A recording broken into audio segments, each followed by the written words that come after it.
Saturday and Sunday afternoons on GB News. Expect fiery debate and passionate discussion as me and my panel tackle some of the biggest topics hitting the headlines. It's a place for everyone's opinion.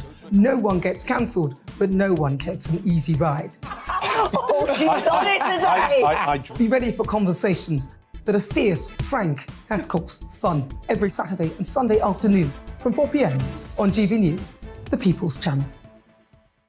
Join my show Farage, 7 p.m. till 8 p.m. Monday through Thursday, and there you will get opinion, analysis, debate, and I'll cover stories that nobody else dares to touch. You've been cancelled. Join the club. Oh my goodness me. And then for the last 15 minutes, talking pints. We're over a drink. We have a civilised conversation with someone. We very often disagree, but we do it in a grown-up way. Come and join me on Farage. Hello there, it's Eamonn Holmes here from Breakfast on GB News. We're not just on your television and your screens, you know. We're on DAB plus digital radio, so you can listen to your favourite shows on the move. If you've not yet listened to GB News Radio, it's very simple. We're on your radio player and TuneIn apps, on your smart speaker, phone or tablet, or online at gbnews.uk. Take us with you wherever you go. GB News Radio. You never have to miss a moment of the People's Channel. Hi, Andrew Pierce here. Join me every Friday lunchtime for a proper no-nonsense debrief of the week's events. With special guests in the studio and the GB News team on the ground, I'll be getting you up to date with news, some intelligent discussion and my own sharp take. The weekend starts here with me every Friday lunchtime on GB News, the People's Channel, Britain's news channel. Join me, Laurence Fox, on GB News. Frank, fun, fearless, and sometimes serious. Much as I love a Friday night punch-up, what I really want is a battle of ideas. I want to look at things differently. I want to hear different voices and engage with your unique experiences. Every Friday at 7 p.m. on GB News. We are GB News, the People's Channel. Why not take us home with you by visiting the GB News shop at gbnews.store. You'll find all the official merchandise, a really good present actually for yourself, your friends or your family. We ship across the UK mainland at no extra cost. GB News, the People's Channel.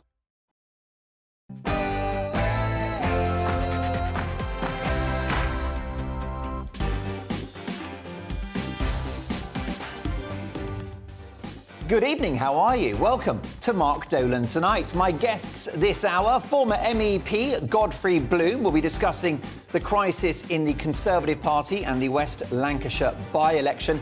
Have the Tories reached the point of no return? Of course, Godfrey, a famous UKIP MEP, he won't be pulling his punches. Also, the star of A Touch of Frost and British acting legend John Lyons joins me in the studio. We'll discuss his career and the current state of British TV and film. Plus, John Cleese has speculated that he may bring back Fawlty Towers. Do remakes work?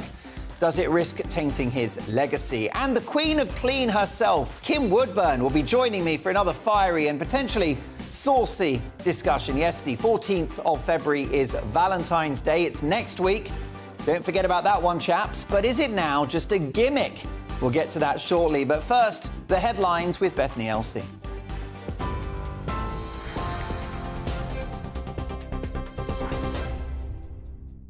Mark, thank you. Good evening. Here's your top stories from the GB newsroom. More than 23,700 people have been killed and 5 million are displaced after major earthquakes hit southern Turkey and northern Syria on Monday.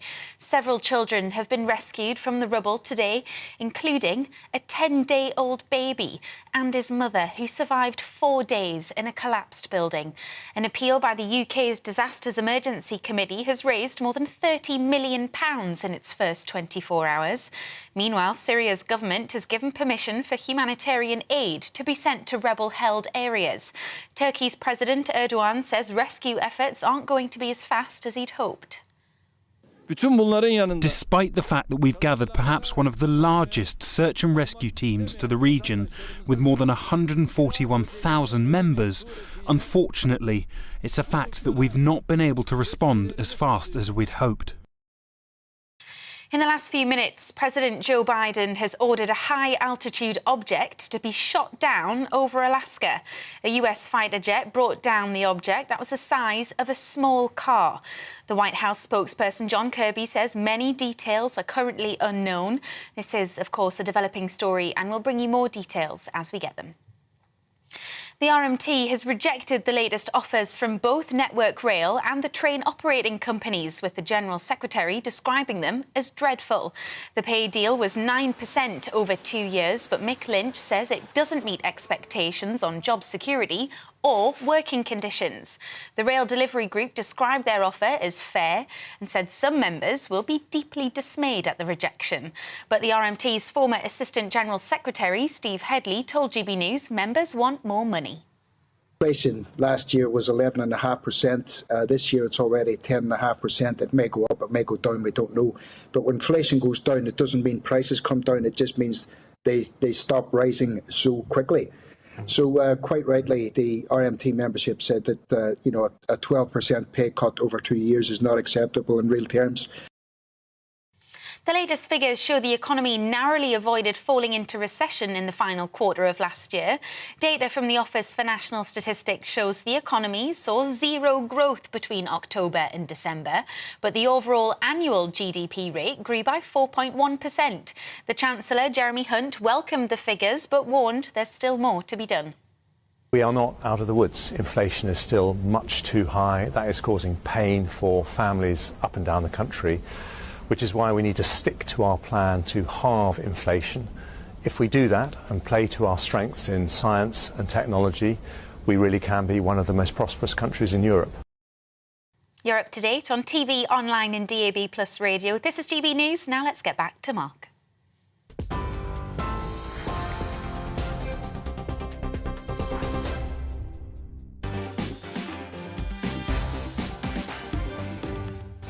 Great to have Bethany Elsie back. She returns in an hour. Welcome to Mark Dolan Tonight, another 3-hour special. My guests in the first hour, former UKIP MEP Godfrey Bloom will be discussing the crisis in the Conservative Party and the West Lancashire by-election. Have the Tories reached the point of no return? Also, is a reboot of Fawlty Towers in the offing? We'll be speaking to a star of A Touch of Frost, British acting legend John Lyons. He was in some great sitcoms as well. Man About the House, On the Buses. Can you recreate a classic hit like Fawlty Towers? Also, the Queen of Clean herself, Kim Woodburn from Channel 4's How Clean Is Your House, will be joining me for another fiery and potentially saucy discussion. I do hope Mrs. Dolan isn't watching. Tuesday, of course, is the 14th of February. What is that? That's Valentine's Day. But is Valentine's now just a commercial gimmick? We'll discuss that with Kim Woodburn before 9. After 9, all of your favourite elements of the show. It's My Big Opinion, for example. Following a catastrophic Tory by-election loss, a Labour government is coming. You have been warned. Be careful what you wish for. That's My Big Opinion at 9. And in my take at 10, crazy new legislation could see bouncers listening into your conversation when you're down the pub in case you say something offensive. Proof, if you needed it, that the world has gone mad. Reacting to the big stories of the day, great panel tonight, Linda Jubilee, Lisa McKenzie and Adrian Hayes. And they'll be discussing the following topics. Has online retail killed the high street? Do you still use your high street? Let me know, mark at gbnews.uk. Also, should you charge your friends for professional advice? And we've got tomorrow's front pages hot off the press at 10:30. And do you know what's really important? Before 11, we're going to talk about slippers. Do you still wear slippers? Do you own slippers? Do you believe in slippers? We're going to discuss that because Gwyneth Paltrow has just put a pair of slippers on sale for Valentine's, 700 quid. So we'll have a bit of a slipper chat. I've got my slippers tonight, but no pipe. So lots to get through. It is Friday night. The weekend starts here. So put something cold and fizzy in the fridge or fire up the kettle and let's have a night to remember. Lots of debate, lots of argument, lots of opinion and plenty of fun along the way. Let's get started with Clips of the Week.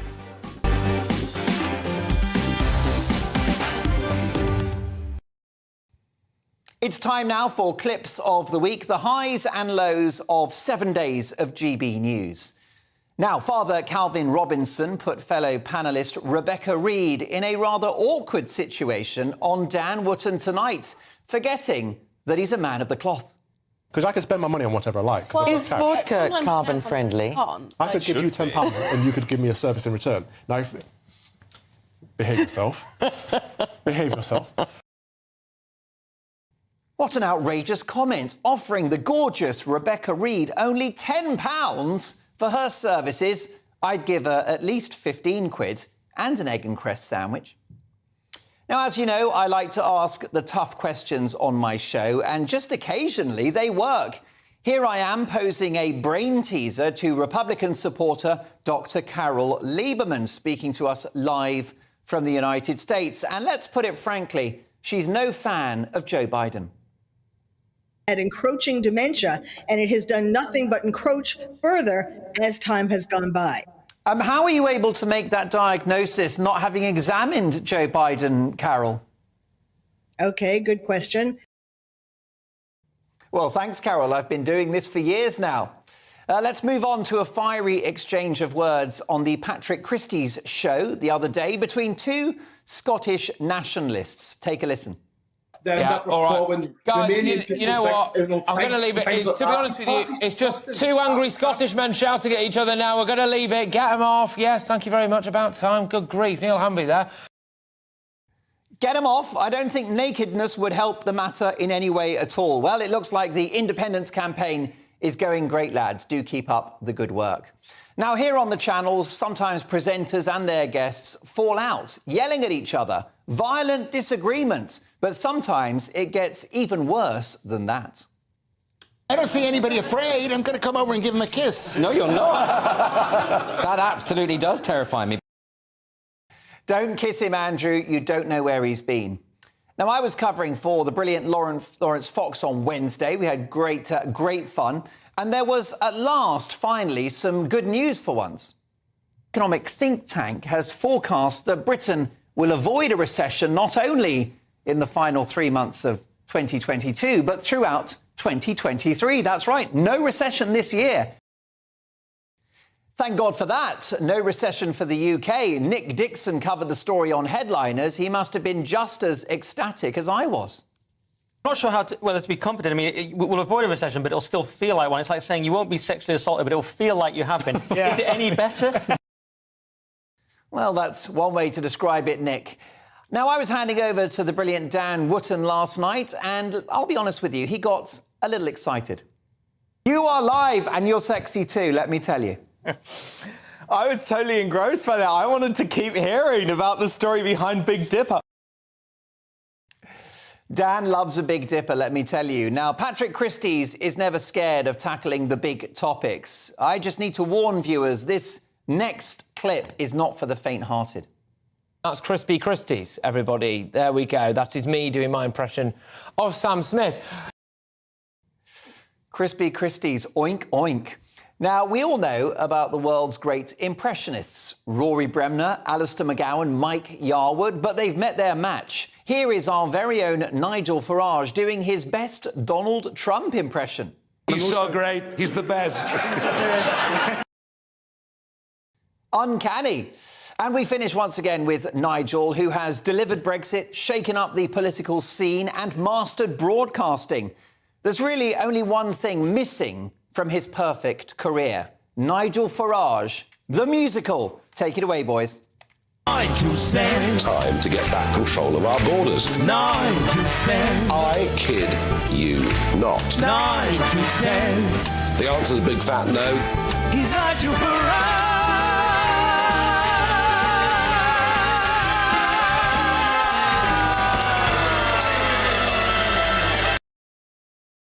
And those were your clips of the week.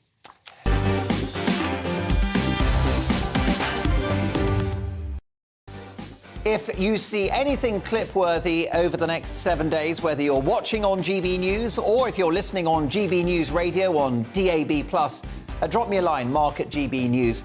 We'd love to run any clips you might suggest. A really, really busy hour to come. Don't forget, we're here till 11 with all of your favourite elements. The big opinion monologue, the take at 10, the panel, the papers, the big question, are we fat-shaming children? We'll discuss that after 9. But this hour, there's talk of a Fawlty Towers comeback. Would you watch it? Plus, is Valentine's Day a con? Is it a little bit of a commercial marketing exercise? Is it really about love? Will you be celebrating Valentine's? We'll discuss that with TV superstar Kim Woodburn. But next, we're going to speak to one of my favourite former politicians, former MEP for UKIP, Godfrey Bloom, with a simple question.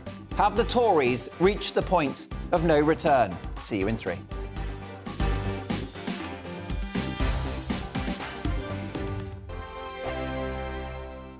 Monday to Thursday, 9 p.m. till 11 p.m. Join me, Dan Wootton. I'll bring you the sharpest takes and hottest debates. Do you not believe in prisons? I don't believe in prisons. I'm completely stunned. I guarantee you there'll be no spin, no bias, no censorship. I actually was personally quite offended by it. And no reason to go to bed. So I guess they've always been quite woke. That's Dan Wootton tonight on TV, radio and online. Monday to Thursday from 9 p.m. till 11 p.m. on GB News. The People's Channel, Britain's news channel. Hello, I'm Michelle Dewberry, and you can join me every weekday 6 till 7 on Dubes and Kerr. You're an inspiration to us all. Clip that bit up. Well, you are. That's my ringtone. My political ambitions are, those days are gone, I can tell you. She's only teasing. Go on. He's probably going to want to lay down now. I'll give him 2 minutes to have one. Let's respectfully disagree. That's what we like on Dubes and Kerr. Come and join us. GB News, the People's Channel. Michelle Dewberry, weekday evenings at 6 o'clock. I'm Andrew Doyle. Join me at 7 o'clock every Sunday night for Free Speech Nation, the show where I tackle the week's biggest stories in politics and current affairs with the help of my 2 comedian panellists and a variety of special guests. Free Speech Nation, Sunday nights from 7 on GB News, the People's Channel, Britain's news channel. I'm Michael Portillo. Join me on GB News on a Sunday morning for topical discussion, debate, arts and culture, and sometimes even ethical dilemmas. I don't always agree with you, Michael. Michael Portillo, Sundays on GB News, the People's Channel, Britain's news channel. He's the king of breakfast TV, and he's back. Eamonn Holmes, back on the TV with me this morning. Even remember my name. I know, it's been 4 months. You have holy water by your bed? Oh, yes. Already to bless. Yeah. Oh, Eamonn. Oh. Why do you not believe anything I say? Eamonn Holmes back on GB News Breakfast at 6 a.m. This year on GB News, we've got brand new members in the family. Join us. Across the entire United Kingdom, we cover the issues that matter to you. GB News will always stay honest, balanced and fair. We want to hear whatever is on your mind, and we don't talk down to you. The establishment had their chance. Now we're here to represent you. Britain's watching. Come join us on GB News, the People's Channel, Britain's news channel. We are GB News, the People's Channel. and right across the United Kingdom. You can find us on Sky Channel 512. Virgin Media Channel 604. Freesat Channel 216. Freeview Channel 236. And YouView Channel 236. You can also take us with you on DAB Plus Radio. With the GB News app and at the website gbnews.uk. We're absolutely everywhere. Come join us on GB News, the People's Channel, Britain's news channel. Tomorrow at 8 p.m, tune in to a GB News Investigates documentary as we tell the full story of the grooming gang scandal. My childhood has been stolen. We will expose the cover-ups that have kept this national scandal under wraps for decades. Not one person has been held accountable. Our investigation uncovers the true scale of this outrage. I want to see senior officials held legally to account. On GB News, grooming gangs, Britain's shame.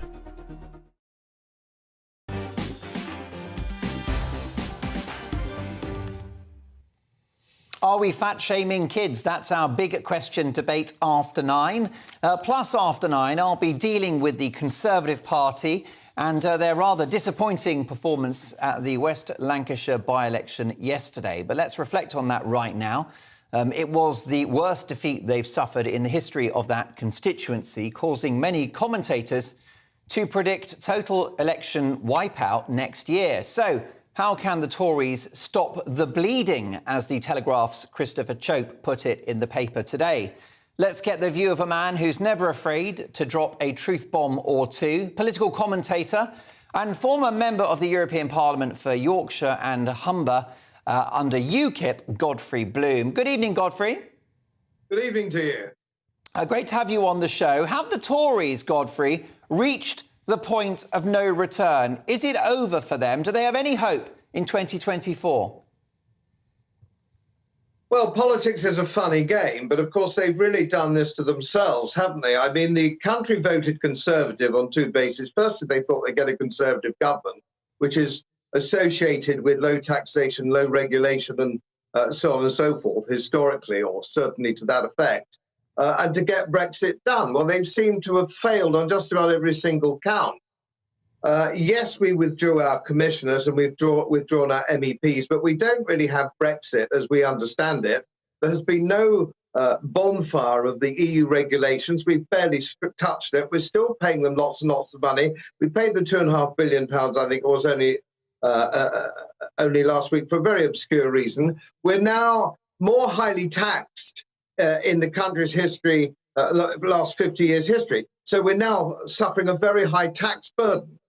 So everything that one associated with a Conservative government hasn't come to pass. We've also got unlimited open-door immigration, which is causing great concern. And so how can they turn this round in 18 months or so? Well, I don't know. I think if I was leading the Conservative Party and was Prime Minister, I could probably turn it round. But these people really aren't Conservatives, are they? I mean, they're sort of new Labour with knobs on, and everybody's now saying, I'm politically homeless. Who do I vote for? These people aren't Conservatives, they're neo-socialists. What are we going to do? Indeed, but on what planet are Labour the answer? Well, I don't think anybody believes that Labour are the answer. They're appalling, because Labour are just saying, we'll give you more of the same. But people who might have otherwise voted Conservative for a number of reasons to deliver what I said we wanted, which was low regulation and low taxation, which isn't coming. We've got a Prime Minister in Sunak who we didn't elect. The Conservative Party didn't elect. We have a Chancellor of the Exchequer who are absolutely hopeless, who nobody elected. His own party don't even like him. And he's failed at every single job he's ever had, Hunt. Failed at health. He's failing now. He's no good. So I don't think people are rushing to the Labour Party. What they're doing is saying, I'm not going to walk through the rain to vote for the Conservative Party. I can't bother. Do you think that your party, your former party, UKIP, under the leadership of Neil Hamilton, do you think that Reform UK will have any kind of say in the outcome next year? Well, Reform certainly not. And when I was on your programme last, Mark, I said that I thought they were a bit flaky. And they proved to be pretty flaky. They are not standing up against net zero, and they seem to be comfortable with the Paris Agreement and all these other things. They're sort of really not black and white. They're not really saying, let's grit this. They also, Godfrey, got their knickers in a twist about vaccine mandates and the rollout of mRNA jabs, didn't they?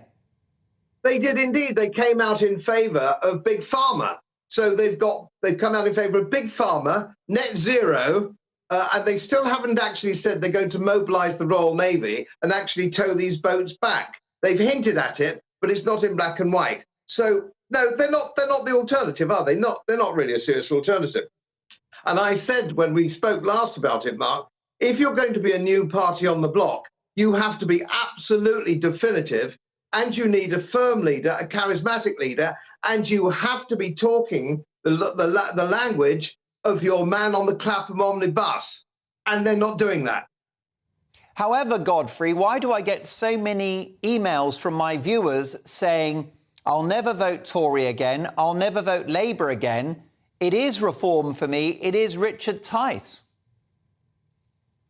Well, I'm sure that they will have a fairly useful organisation that gets that kind of message going. But from where I'm talking, up here in Yorkshire, people were all saying about 2 months ago that they'd give reform a shot. They'd say, yeah, let's give reform a chance, or don't vote. But of course, Ty shot himself in the foot when he came out with sticking up for Big Pharma, stabbing Andrew Bridgen in the back over this very matter. And Andrew Bridgen was only really talking about an inquiry. I don't think anybody could suggest the way things are at the moment, you shouldn't have an inquiry. And then he's very comfortable, as I said, with net zero, which is actually crippling the country. It's going to cripple the country for some time to come.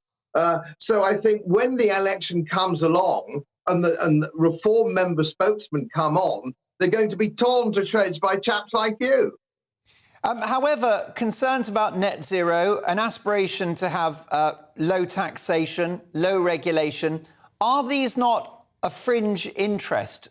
Godfrey, do they matter to voters in the Red Wall who lent Boris Johnson their support in 2019? Yes, they do. These characters that we talk about in Red Wall are the real economy. They're the real economy. They're brickies, they're sparkies, they're joiners, they're cab drivers. These people get out of bed and do a real job for a living, probably small businesses, probably sole proprietors, perhaps working for a small local company. This is the economy.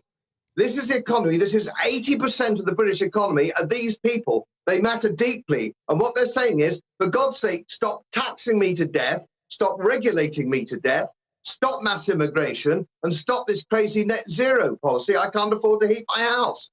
No, this is very easy. There's an open goal here for somebody who can lead a party that comes out with some basic points like that. And I'm not saying it at the moment. I'm saying I'm not interested in aspirations. This Conservative Party came into power with aspirations to reduce tax and reduce regulation, and precious little of it we've seen. Do you think public irritation with so-called wokeism or extreme political correctness could be a factor next year in the election?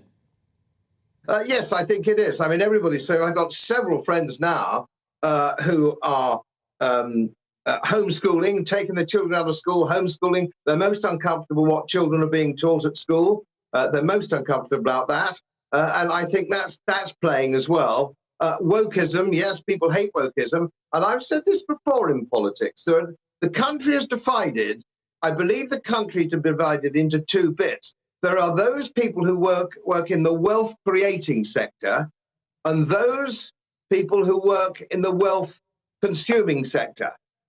So if you're in the public sector with your index-linked pension, your salary, when it's lockdown, you're at home on full pay. Some of them are still at home today. So you've got the people over here, and there are 6 million of the buggers. There are 6 million of them sucking at the public teat. And everybody else is desperately trying to make a life in small businesses and sole proprietorships. And this is the split in the country that we see now. It isn't age, it isn't race, it's none of these things. It's who creates wealth and who consumes wealth. And the people at the moment in the public sector consuming wealth are doing very nicely, thank you, and it doesn't matter who they vote for. And I don't suspect your viewers will know this. Do you know that since 2018, we've had 450,000 more civil servants just in the last 4 years, 3 or 4 years? It's growing like topsy. We've got 6 million people supposedly unemployed, and yet there's people are desperate. Small businesses are desperate for people to come and work for them. But then the government's telling them what we must pay them, what holidays they must have, what hours they must work, all these things. And people, if you speak to small business, say, I don't employ anybody. I don't employ anybody. I just can't face all these rules and regulations. We need to free up the country. We need to make our country entrepreneurial. It needs to go back to the Conservative Party of Lord Salisbury. And quote Lord Salisbury, it is the responsibility, the role of Parliament to free up the entrepreneurial spirit of the British people. We're regulated. We can't get out of bed without some blasted regulation. Taxes, rates going up. You know, £200 or £300 for a very ordinary house. You get to get your bins emptied. They've blown it. They've blown it. No, Labour, of course, Labour isn't the answer. Nobody's suggesting Labour is the answer. What people are actually saying is, I can't be bothered to vote Conservative again. We will fool me once, okay, but don't fool me twice. Oh, no, I shan't be voting for them. It's funny that you should mention Labour. Of course, the polls would suggest, and yesterday's by-election result would suggest, that many millions of Brits have had enough of the Tory misrule, and it's their view that Labour deserve a chance at power. But Godfrey, before you go, whenever you're on the programme, I always get a flood of enthusiastic and supportive emails. Many people would like you to be our next Prime Minister. Now, I know you've got a couple of hoops to jump through. Unless we turn Britain into a benevolent dictatorship with you at the helm and me as your henchman and chief spokesman. But, Godfrey, would you consider a return to public life? Would you consider running as Member of Parliament, for example? No, I would if we changed the political system. If I could go into my constituency, which Howden Halton Prize, if I could say, I'm Godfrey Bloom, vote for me, you know what I stand for, I'd go back. But now it's all about you wear a blue rosette or a red rosette, and they stick them on dog turds, don't they? Nobody cares you vote red or blue. It's the same in North America. What we need is a political system where you can't be a member of a party, you're not allowed to be a member of a party, you have to stand up and say, this is what I believe in. And that's what true democracy should be, if you think about it. People voting for somebody with whom they agree. Not complicated, really, is it? Not really, Godfrey. Always a treat to have you on the programme. I look forward to our next on-air encounter. Godfrey Bloom, who is a political commentator, former MEP for UKIP. What a guy, what a character. Your response on email, please, mark@gbnews.uk. Apologies to any viewers or listeners offended by some of Godfrey's fruity or rather grown-up language. Lots to come. Would you watch a remake of Fawlty Towers? Do these comebacks work, or do you risk tainting a legacy? Plus, is class still a barrier to getting into acting and appearing on screen? Very excited about my next guest. He is the star, of course, of A Touch of Frost. So many movies, so many TV shows, on the buses. John Lyons, acting legend, in the studio. Can't wait for that conversation. Also, before 9, is Valentine's a commercial scam? Is it a waste of money? Is it a racket? Will you be celebrating on Tuesday? We'll debate that with TV superstar Kim Woodburn from How Clean Is Your House? I'm sure her house will be very clean on Tuesday, especially the bedroom. So lots to get through. See you in 3.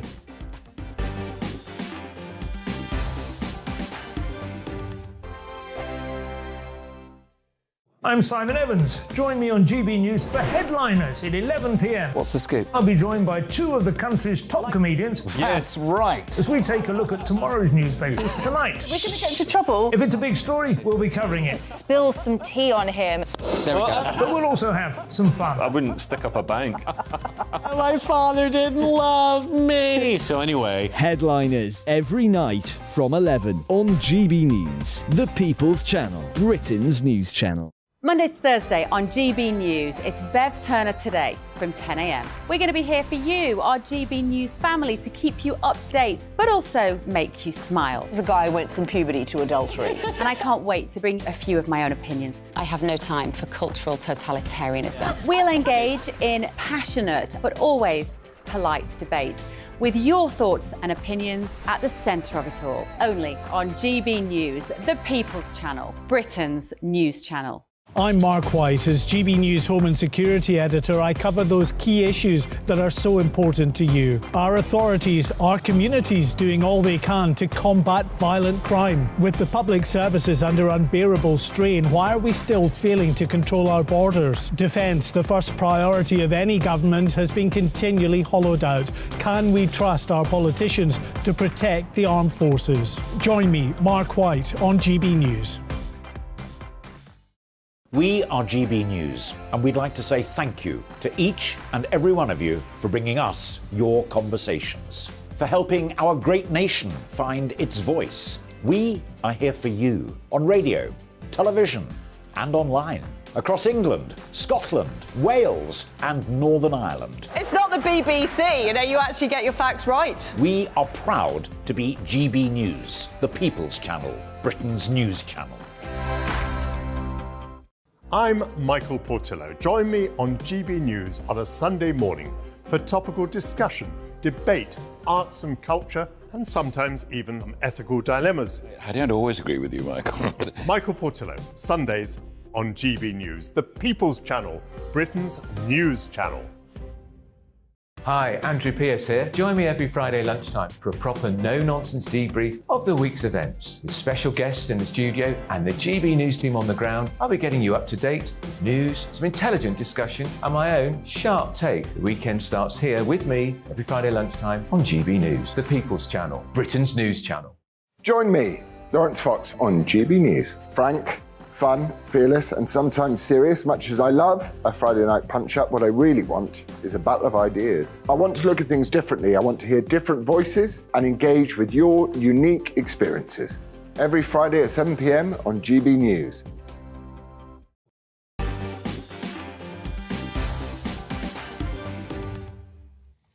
Lots to get through in the next 2.5 hours. Welcome to Mark Dolan tonight. At 9 o'clock, we've got My Big Opinion. Let me tell you that after the by-election result yesterday for the Tories, a Labour government is coming. You have been warned. Be careful what you wish for. I'm not pulling my punches. Also, we're going to be talking about whether we are fat-shaming kids. There's a new scheme which measures their waistline when they start primary school and when they leave. And many are being called obese when mum and dad say they're perfectly healthy. So we'll discuss that later in the show. Plus the papers, plus the panel, plus, of course, my take at 10. But let's talk about comic genius and GB News star John Cleese, who has speculated that he may bring back Fawlty Towers. So, do remakes work? Does this risk tainting his wonderful legacy? And would the show be allowed to be funny in these politically correct times? Let's speak to a man that we've wanted to have on the show for a long, long time, the legendary actor John Lyons, who you'll have seen alongside David Jason as the star of A Touch of Frost, as well as countless other stage, film and TV hits, including The Sweeney, The Bill, George and Mildred, and On the Buses. He's just told me, off-air, 500 different shows he's done, probably and counting. John Lyons, welcome to Mark Dolan tonight. So this is your 501st appearance. Well, maybe 502, something like that. You're close, yes. But you'll be playing yourself tonight. Yes, indeed. Indeed. How do actors feel being themselves on telly? Well, are you uncomfortable? No, I'm not. But you're right. A lot of actors do. Now, I do pantomime every year, which is great fun. A lot of actors won't do pantomime because when you're acting, as you and I are now, you would have the imaginary fourth wall in which so the audience are there, but there's an imaginary fourth wall. And you can hide. Yes. When you do panto, they take that fourth wall and you've got to turn and you've got to face the audience. And they come back at you. So you're really playing yourself.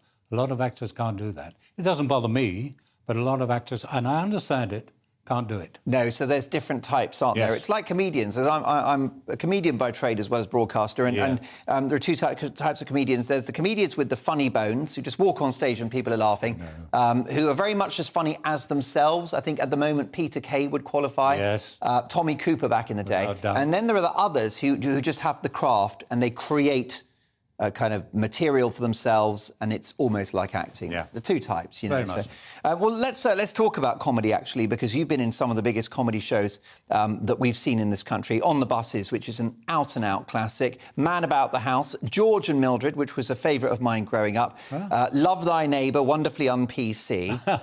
Can we talk about a possible Fawlty Towers reboot? Would it work? Well, off the top of my head, I would say no. I would say it was a bad idea. It's been tried before a few times, not that, but other shows. Yeah. And it's never quite the same. And when you think about it, Fawlty Towers, they only did 12. Yeah. 12 episodes. And they were wonderful. Each single one was wonderful. So to recreate that would be difficult. And of course, you couldn't do it with the same cast. Most of them, unfortunately, are not here anymore. So it probably would be difficult. Although, having said that, I do remember when we were doing Touch of Frost with Sir David Jason, he said to me one day, they've asked me to do a little bit of Only Fools and Horses again. What do you think? Well, I didn't have time to talk to him because we were called away. Yeah. But I thought afterwards, not a good idea. Yeah. And quite a few people said, no, it was so good, it would be a shame to go back. But they did, and they did. They certainly did one Christmas special, and it was a great hit. And it was very funny. Batman and Robin, if you remember that. Absolute classic. Wonderful. So, yes, I was wrong there, so I could be wrong with 40 Towers. Yes, I mean, I think the important thing is that you need the original writer on board, don't you? So sadly, John Sullivan, who created and wrote Only Fools and Horses... He's gone. He's gone now. He was around to write that episode. Yes. You need the source material. I guess John Cleese has lost his co-writer, possibly due to ill health, which is Connie Booth. Yeah. So you really would want the original lineup, wouldn't you? Indeed. So and the cast. It would be difficult. Yes. And what about comedy these days? I mean, as I said, I've just gone through this litany of TV hits that you've been part of. What's happening to comedy now? Do you think that political correctness is impacting creativity on TV? Well, yes, I'm sure it is. Certainly, you wouldn't get away today with what we got away with in the 60s and 70s. I mean, on the buses in particular, that was all about girls with breasts and mini skirts and what have you. You wouldn't be able to get away with that now. So yes, I think it has. But then there's not too many situation comedies made these days. In fact, for actors, there's very little on TV for actors as such. Well, I wonder whether writers are afraid to write anything now. Well, I'm sure they are. Causing offence, because if you make something completely inoffensive, I would humbly suggest it stops being funny. Yes. Yes, I see what you're saying. I mean, can I imagine if I showed you a politically correct sitcom, there wouldn't be many chuckles, would there? No, there wouldn't be many laughs. And people would soon turn off. You're absolutely right. Well, you see, with On the Buses and George and Mildred, I mean, George and Mildred, that was the most seaside postcard comedy you could think of. And they were cruel to each other. Yes, terribly. A borderline abusive relationship, but it was hilarious. It was very, very funny. It was good. But you couldn't make those anymore. So I think people would soon turn off nowadays. It's interesting as well watching how dominated TV and film dramas are by Oxbridge-educated men, chaps that have been to private school. You've got your Cumberbatch, Benedict Cumberbatch. You've got... lots and lots of these big stars. And they're all very talented people. Of course they are. But is class still a barrier into acting, do you think? Well, no, I don't think it is. It probably would have been in the 50s. When it got into the 60s, and I went to drama school in 61, and I left in 64, which was a wonderful time to be going into this business as an actor, because a kitchen sink drama had already begun and they were working class actors like Michael Caine, Alan Bates, Albert Finney, all coming to the fore. So that was a wonderful time to be in. And those were dramas about life in the north and, people having, going through grinding poverty and just basically a gritty, hard life. Yes, and it worked and people loved it. When maybe you got into the 80s and certainly into the 90s, that changed. And yes, the more educated actor began to rise then. But I think with a bit of luck, it'll go back, it'll turn. Too late for me, but it will turn eventually. You're very well spoken. You sound like possibly a sort of second cousin to King Charles or something like that. Borderline aristocracy. But in fact, you were born in the East End of London. Yep. To the ringing sounds of the Bow Bells. Very much so.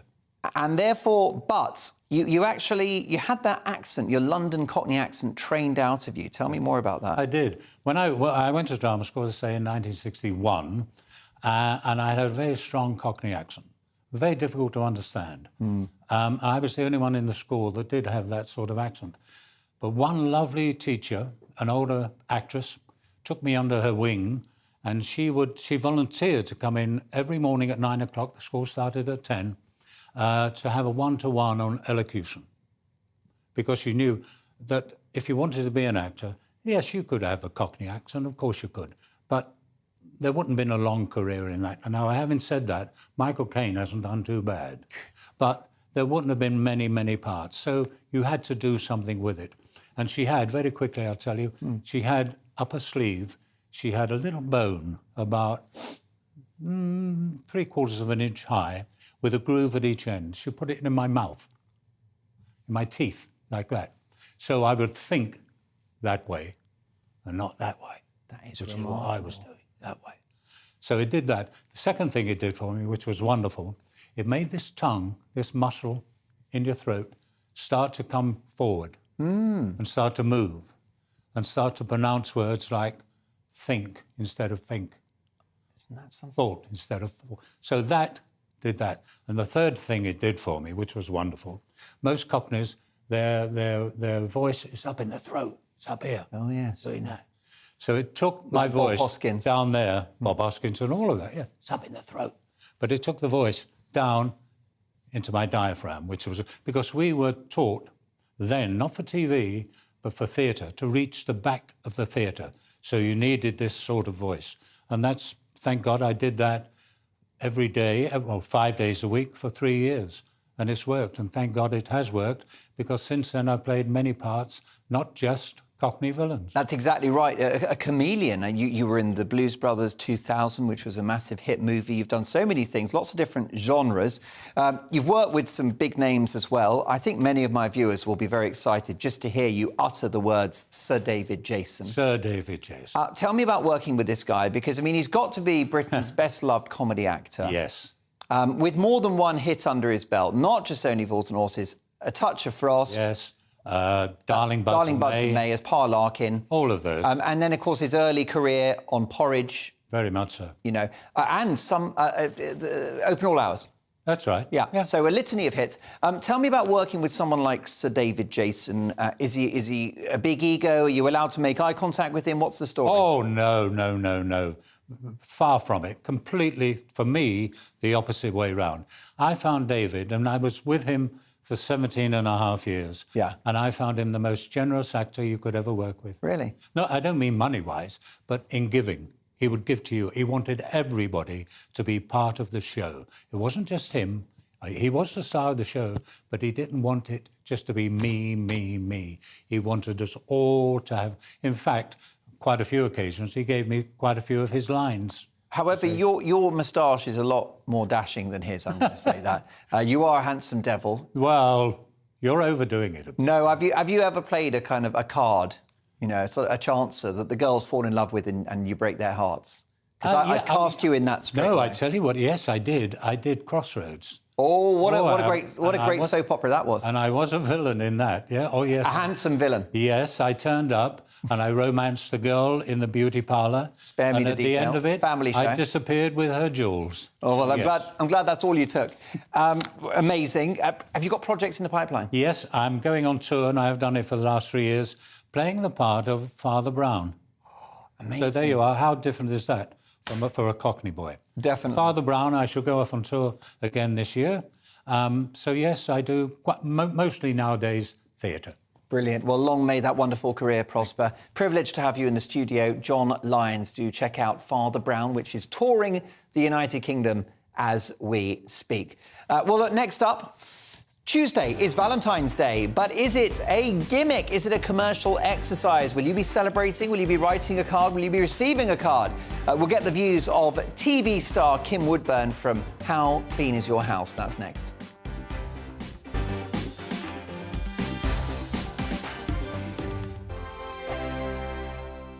Here on GB News Live, we'll be keeping you in the picture, finding out what's happening across the country and finding out why it matters to you. We'll have the facts fast with our team of reporters and specialist correspondents. Wherever it's happening, we'll be there from 12 noon on TV, radio and online. GB News, the People's Channel, Britain's news channel. I'm Andrew Doyle. Join me at 7 o'clock every Sunday night for Free Speech Nation, the show where I tackle the week's biggest stories in politics and current affairs with the help of my 2 comedian panellists and a variety of special guests. Free Speech Nation, Sunday nights from 7 on GB News, the People's Channel, Britain's news channel. Join me, Patrick Christys, Monday to Friday, 3 till 6. We tackle the day's news agenda like you've never seen before. It's high tempo, high octane, the most controversial topics and the best guests. You will not be able to take your eyes and ears off it. I'm not afraid to ask the questions that you really want answered. 3 till 6 p.m, Monday to Friday on GB News, the People's Channel, Britain's news channel. Join me every Sunday at 6 p.m. for Gloria Meets. In exclusive interviews, I'll be finding out who our politicians really are and what they really think. It's something that you would never want anyone to suffer. I didn't know what channels there were. B, I didn't think I'd be believed. I must have weighed about 7 stone and I'm 5'8". My instincts was to sort of cover this up. I mean, clearly that was a mistake. Join me every Sunday at 6 p.m. on GB News, the People's Channel, Britain's news channel.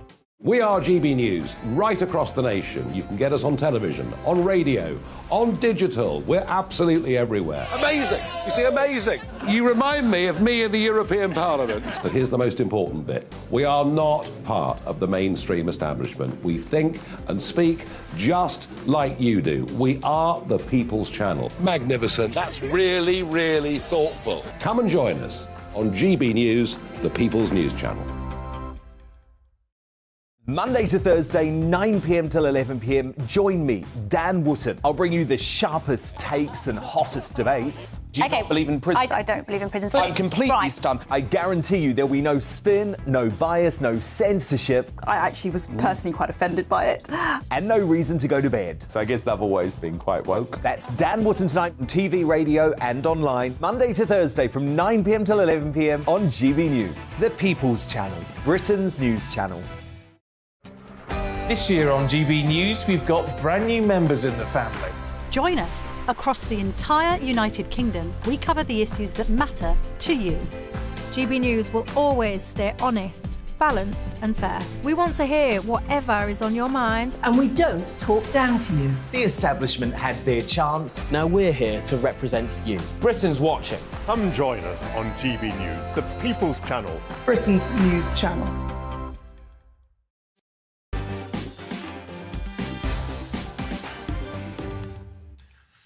Well, coming up at 9, my big opinion, a Labour government is coming. You have been warned. Be careful what you wish for. Now, it's that time of year, folks. Tuesday, we'll see panicking men making a dash for the all-night garage, buying dead flowers and out-of-date boxes of milk tray. Yep, the 14th of February is Valentine's Day. But is it now just a gimmick, a commercialised transaction for whom the only winners are card shops, florists and restaurants? Let's get the view of the famously romantic and unendingly glamorous TV presenter Kim Woodburn from How Clean Is Your House and myriad other TV hits. Kim, you won't be able to open that front door on Tuesday for all the cards, will you? I'm going to say something. I don't want to stop passion, dear. Now, this started in Chaucer times, and they had this to celebrate the start of spring, although spring is a bit later now, dear. And it was to celebrate love and the love of people and a bit of passion if you required, you say. What is wrong with it? It's gone on so long. You know, we've had 3 very rough years. This hasn't taught us that these little things, you know, these times when you buy a little card for somebody or put a little note on the fridge, I love you, darling, and all that. What's wrong with us, dear? Let's not kill it. We had so many rough times. And I'll tell you something else. This business of how the shops will gain money. Love, you don't have to spend. We're adults, dear. You spend what you can afford. You know, it's not just Valentine's Day. The people that overspend and can't pay their rent will do it Christmas Day. They'll do it New Year's Day. They'll do it Easter, August bank holiday. Look, spend what you can afford. Do you know what? My husband, no, you're a romantic beast. Ooh, what? He left a notelet on the fridge once years ago. Ooh, yes, I've still got that notelet. And he wrote, didn't have time to get a card, but I love you very much, my Valentine, and I've still got it in book covers. You don't need to spend a lot, my love. Come on, and if you do and you can afford it, who cares, dear? All this twaddle, dear. We've got to stop. They want to stop Christmas, dear. They want to stop all sorts. If we ever needed celebrations, it's what we've been through for 3 years and are going to continue to go through. Don't be silly. Why is it? Who discussed this? Have you read it in the paper? Because I haven't, you see. I'm not. Where have you seen this? Well, look, it's already out there. You go into the supermarket, you've got the shops, they're already selling roses, boxes of chocolates, all the rest of it. I mean, it is an industry, Kim. But would you say that it's important to celebrate the 14th? Is it an important day for couples? Well, no, only if it's important to you do you celebrate it. A lot of people don't celebrate Christmas, my love. I mean, I do. But a lot of people don't bother with Valentine's Day, from the youngest to the oldest. Some people, it's Valentine's Day. It depends what you want to do. You know for a fact, when I don't necessarily go out and celebrate Easter, but some people do, my love. And if they do, why not? And why would you be rushed to shops, trade? Oh, don't be silly, my love. Look, spend wisely. Nobody's asking you people who love your Valentines to go and spend the money you don't have. And if you overspend, it's your own darn fault. Now, don't start, no, you didn't have to. Spend what you can afford and celebrate and have a wonderful time, dear. Oh, I'm going to. Passion, dear, in my view. I'm sure you are. I mean, do you think nookie is an expectation on the 14th? Is that something you've got to do? You know, you do have a way with words, nookie, don't you, dear? You could have put a bit politer, a bit of the other. No. Well, I think if whatever blows your skirt up, dear. I mean, if you want to make passionate love to your husband, why not, dear? He won't say no, will he? I mean, only port in the storm with a man, you know what they're like. And I'll tell you what. Now, Mark, I'm going to say something to you. I do find you extremely attractive, dear. If I wasn't a married woman, I know I'm a lot older than you, but I think we could make heaven together, dear. I'm very flattered, but I know that I'd have to get past Mr. Wood. I mean, honestly, all my Christmases have come at once. I would have to deal with Mr. Woodburn first, I'm sure. We'd have to fight over your honour, Kim, let me tell you. And if we were together, I'd be punching above my weight. I'll have lots of male viewers. No, you wouldn't. I teach you, dear. I'm a marvellous teacher of passion. I'd show you what to do with yourself, and I'd do it to you. You'd be all right, dear. Make notes at the side of the bed. Yes. I'm a good student. Now, can I ask you, Kim, lots of male viewers to this show who will be nervous about Tuesday. What's your advice? What should they do for their lady to give them the perfect day or the perfect evening? What is your advice? Well, I think you must know your lady if you love her. Now, gentlemen, you know she might be a person who wants to be at home with you a quiet evening in. You know your lady. You do what you know would please her. And if you don't know what would please her, there's no hope. I mean, some women say, they love going out for a meal. He might want to stay and cook for her. You know your woman and make sure you do the right thing. She'll thank you for it later, dear. Cool, will she ever? Have a wonderful Tuesday. I know it will be a very busy one for you and Mr. And the way it could have been. Too right. In my dreams, Kim Woodburn, thrilled to have you on the show. Happy Valentine's. You gorgeous beast. If she's the only woman that leaves me speechless, let me tell you that, and I've interviewed some very powerful people. If Mrs. Dolan is watching, it's off to the divorce courts for me. The wonderful Kim Woodburn. Look forward to our next on-air chat and have a great time on Tuesday. Do let me know what you think about Valentine's. Is it a waste of money? Is it commercialised? Is it a case of less is more, as suggested by lovely Kim Woodburn? Now, lots to get through in the next 2 hours. All of your favourite elements from 9, The Big Opinion. We've also got Mark Meets. Very excited about Mark Meets. Tonight, it is the country's leading UFO reporter. This is a guy that's worked out whether there is alien life out there. Is there a superior species coming down to take over planet Earth? I'll be honest, we could probably do with their help. Nick Pope is my Mark Meets guest at 10, a world-famous UFO expert. Fascinating conversation. And we'll get the truth, the definitive truth about whether they actually exist. Also, quite interesting, has online retail killed the high street? Do you buy most of your shopping online now? Do you use the high street? Do you still love your high street? Let me know about that. We'll discuss that with my panel. And in the big question, are we fat-shaming kids?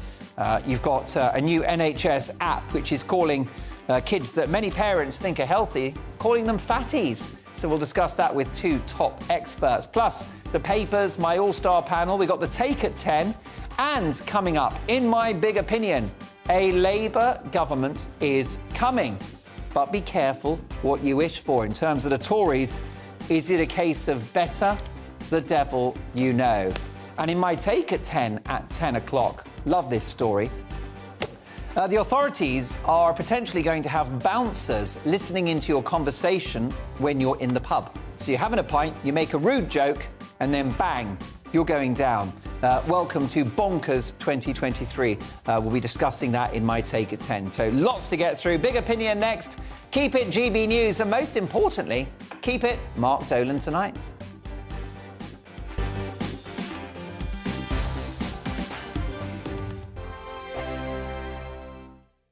We are GB News, the People's Channel. And right across the United Kingdom. You can find us on Sky Channel 512. Virgin Media Channel 604. Freesat Channel 216. Freeview Channel 236. And YouView Channel 236. You can also take us with you on DAB Plus Radio. With the GB News app and at the website gbnews.uk. We're absolutely everywhere. Come join us on GB News, the People's Channel, Britain's news channel.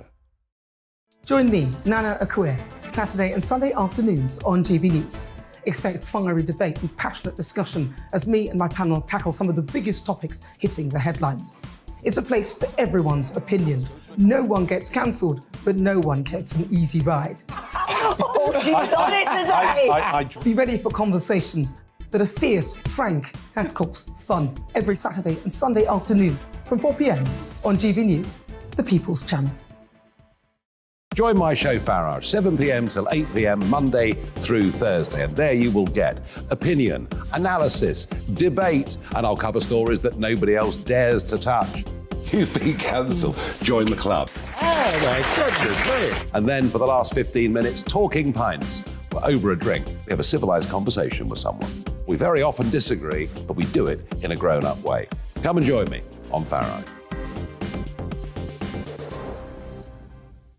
Hello there, it's Eamonn Holmes here from Breakfast on GB News. We're not just on your television and your screens, you know. We're on DAB plus digital radio, so you can listen to your favourite shows on the move. If you've not yet listened to GB News Radio, it's very simple. We're on your radio player and tune-in apps, on your smart speaker, phone or tablet, or online at gbnews.uk. Take us with you wherever you go. GB News Radio. You never have to miss a moment of the People's Channel. Hi, Andrew Pearce here. Join me every Friday lunchtime for a proper no-nonsense debrief of the week's events. With special guests in the studio and the GB News team on the ground, I'll be getting you up to date with news, some intelligent discussion and my own sharp take. The weekend starts here with me every Friday lunchtime on GB News, the People's Channel, Britain's news channel. Join me, Laurence Fox, on GB News. Frank, fun, fearless, and sometimes serious. Much as I love a Friday night punch-up, what I really want is a battle of ideas. I want to look at things differently. I want to hear different voices and engage with your unique experiences. Every Friday at 7 p.m. on GB News. We are GB News, the People's Channel. Why not take us home with you by visiting the GB News shop at gbnews.store. You'll find all the official merchandise, a really good present actually for yourself, your friends or your family. We ship across the UK mainland at no extra cost. GB News, the People's Channel.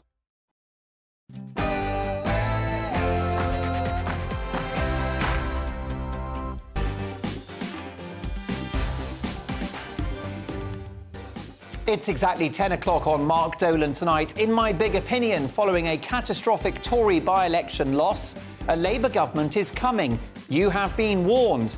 Be careful what you wish for. I'm not pulling my punches. My Mark Meets guest is journalist and UFO investigator Nick Pope. Is there life beyond this planet? In the big question, I'll ask whether young kids are being fat-shamed. And in the news agenda with my panel, we've got Adrian Hayes, Linda Dewberry and Lisa McKenzie. As Amsterdam restricts marijuana use in certain districts, should Britain be taking a harder line on illegal drugs? Lots to get through, but first, the headlines with the ever-sober Bethany Elsey.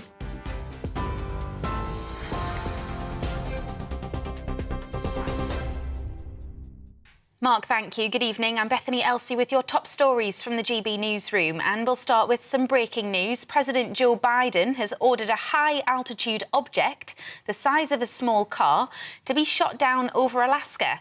The US Air Force downed the object that was flying at 40,000 feet and posed a reasonable threat to civilian flight. The Pentagon says it's not similar in size to the suspected Chinese spy balloon that was downed off the coast of South Carolina on Saturday. White House spokesperson John Kirby says a recovery operation is underway. We don't know. As I said, state-owned. We don't know if it's state-owned, and we don't understand the full purpose. We don't have any information that would confirm the object.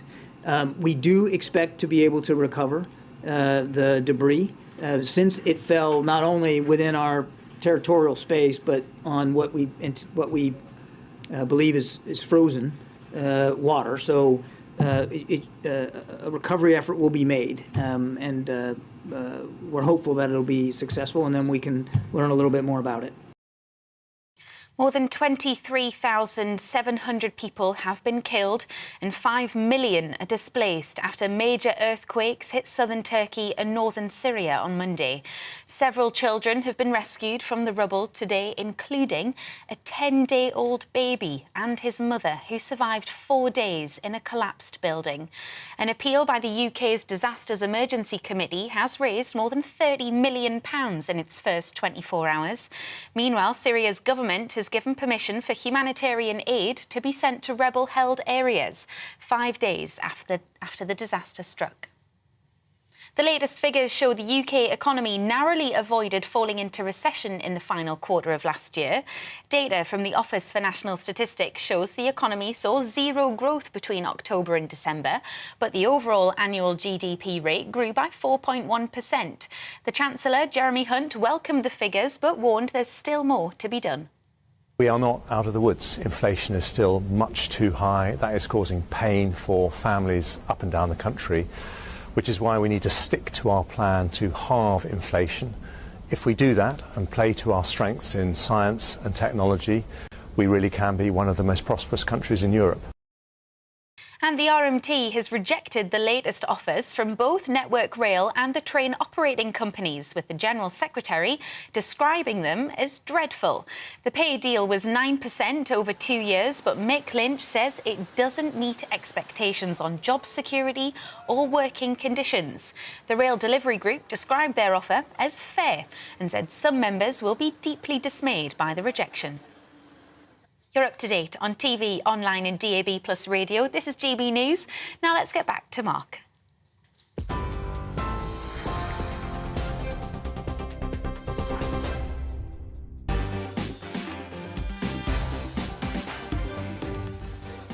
Thanks, Bethany. Welcome to Mark Dolan Tonight. In my big opinion in just a moment, I'll look ahead to what we can expect from a Labour government and explain why you should be careful what you wish for. In the big question, I'll ask whether kids as young as 4 are being fat-shamed by a new NHS scheme. My Mark Meets guest is quite literally out of this world. I'll be speaking to UFO investigator Nick Pope. Is there life beyond our planet? I do hope so. We need their help. And in the news agenda, has online retail killed the high street? Should you charge your friends for professional advice? And you'll love this, for a bit of fun, as Gwyneth Paltrow sells a pair on her website for £700. Are slippers one of life's essentials? Do you have slippers? Are you wearing them now? Reacting to those stories and many more, my fantastic panel of political commentator and podcast host Linda Dewberry, academic and ethnographer Dr. Lisa Mackenzie, and former Gurkha officer and best-selling author Adrian Hayes.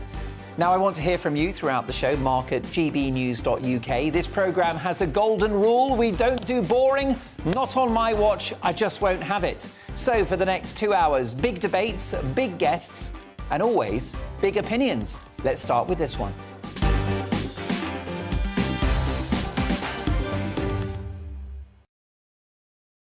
Don't panic, Captain Mannering. Following yesterday's West Lancashire by-election, the Tories have suffered their worst defeat there ever. Ever. OMG. WTF. LOL. Things are so shocking for the Tories, locally and nationally, that their plight is now a bit like an alcoholic that reaches rock bottom. There's really only one direction they can go, and that's up. Expectations now must be for a Labour government with a decent majority. But it's a funny old world. And with 2 years for the public to reflect on what that Labour government may look like, they may just think again. I think you can probably rule out a Tory majority in 2 years' time, but a hung parliament with the Tories coming through as the biggest party? Well, if old Sunak makes progress with his 5-point plan, I wouldn't put it past them. Why? Well, because of reality. Yes, we have raging inflation, strikes, a woke takeover of our institutions, we have the Channel migrant crisis, and we have an NHS on life support. I'll grant you, this has all happened after 13 years of Tory rule. But what the public will have to ask themselves is whether Labour are the answer. For example, are Labour the answer to striking unions when those same union barons bankroll the Labour Party? Is Labour the answer to the Channel migrant crisis when they rejected the Rwanda plan and talk of a deal with France? Good luck with that. Are Labour the answer to inflation when they will likely yield to striking workers and their inflation-busting demands? Are Labour the answer to Britain's current debt nightmare, when it's quite clear that should they achieve power, the whole of the public sector will expect them to splash the cash? And if that doesn't happen, mark my words, there will be an almighty civil war within the Labour Party, making Keir Starmer's job almost impossible from day one. That's the answer for Britain, is it? And it's my view that the lockdown-loving, cervix-free, irredeemably woke Keir Starmer, who will jump on any political bandwagon, Exhibit A right here, I believe this is a man who will preside over 5 years of stifling political correctness, further policing of our language, bonkers trans ideology, divisive identity politics, and the rewriting of our history. In other words, with a Labour government, I predict 5 years of woke bullshit. We're not in a good situation. The Tories are bad. Absolutely. But in my view, Labour are worse. And if the public don't anticipate that ahead of election day, they certainly will find out once Labour get in. A Labour government is coming, folks. You have been warned. All I'll say is be careful what you wish for.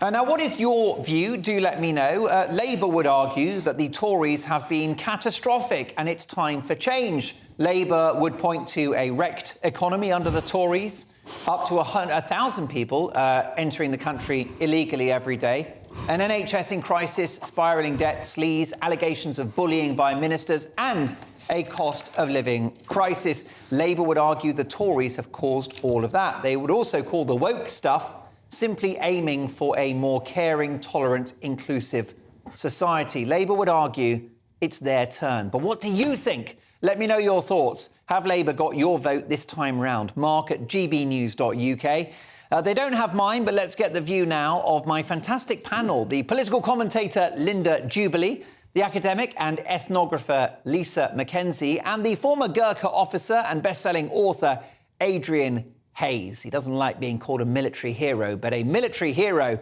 he absolutely is. Let me start with you, Linda Dewberry.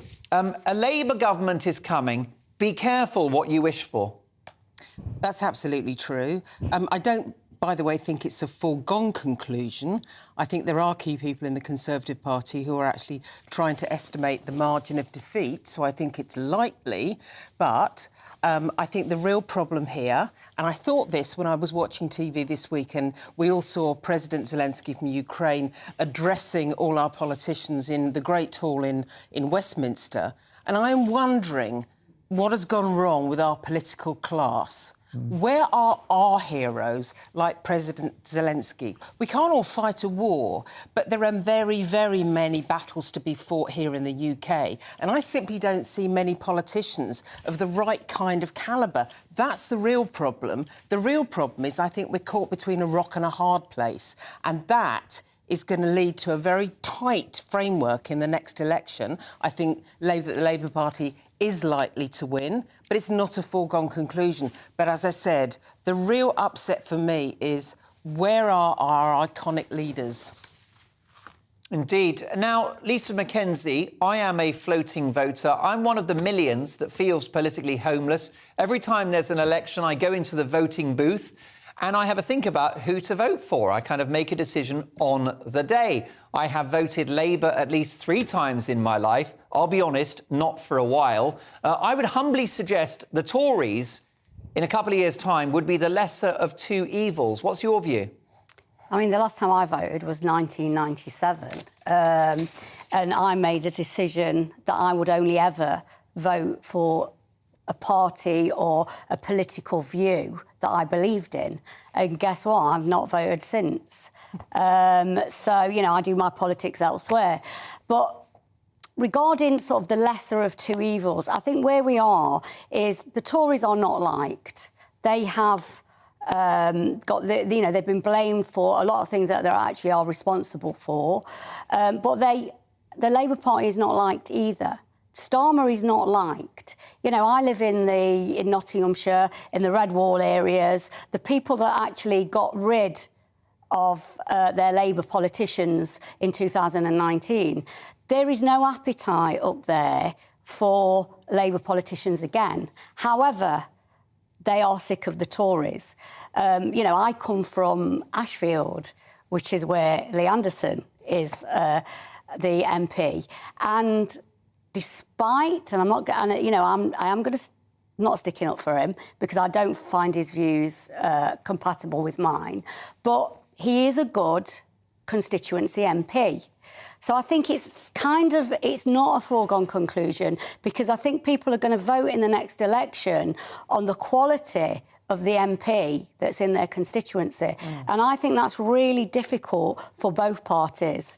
The Tories have made a mess of the last few years. The country is undoubtedly on its knees, but the Labour Party is not. They're not coming forward as the hero in the white horse, are they?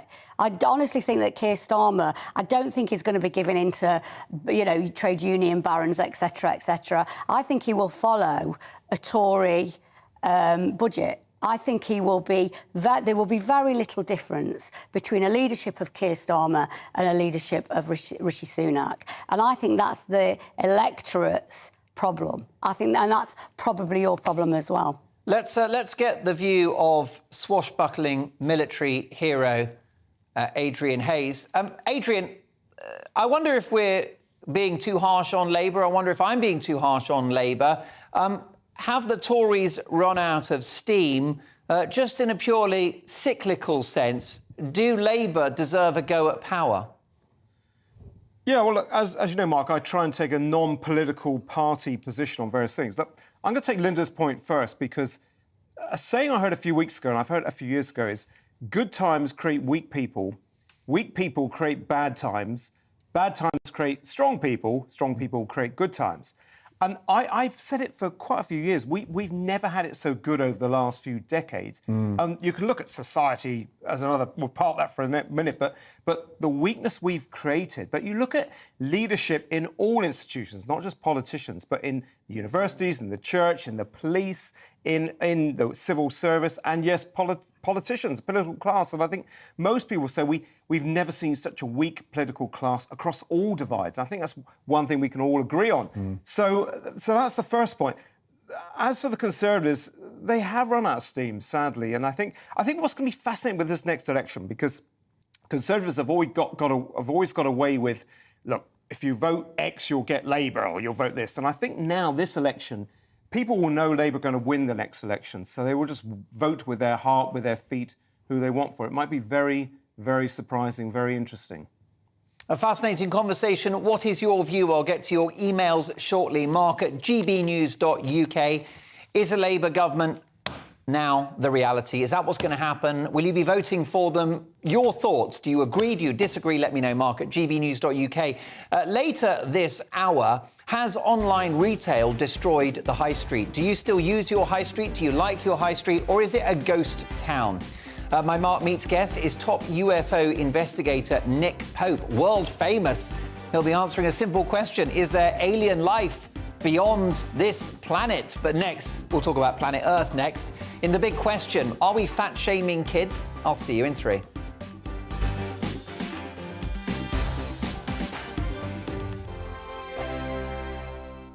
Monday to Thursday, 9 p.m. till 11 p.m. Join me, Dan Wootton. I'll bring you the sharpest takes and hottest debates. Do you not believe in prisons? I don't believe in prisons. I'm completely stunned. I guarantee you there'll be no spin, no bias, no censorship. I actually was personally quite offended by it.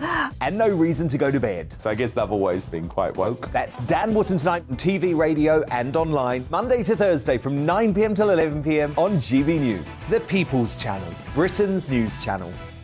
Hello, I'm Michelle Dewberry, and you can join me every weekday 6 till 7 on Jubes and Kerr. You're an inspiration to us all. Click that bit up. Well, you are. That's my ringtone. My political ambitions are, those days are gone, I can tell you. She's only teasing. Go on. He's probably going to want to lay down now. I'll give him 2 minutes to have one. Let's respectfully disagree. That's what we like on Jubes and Kerr. Come and join us. GB News, the People's Channel.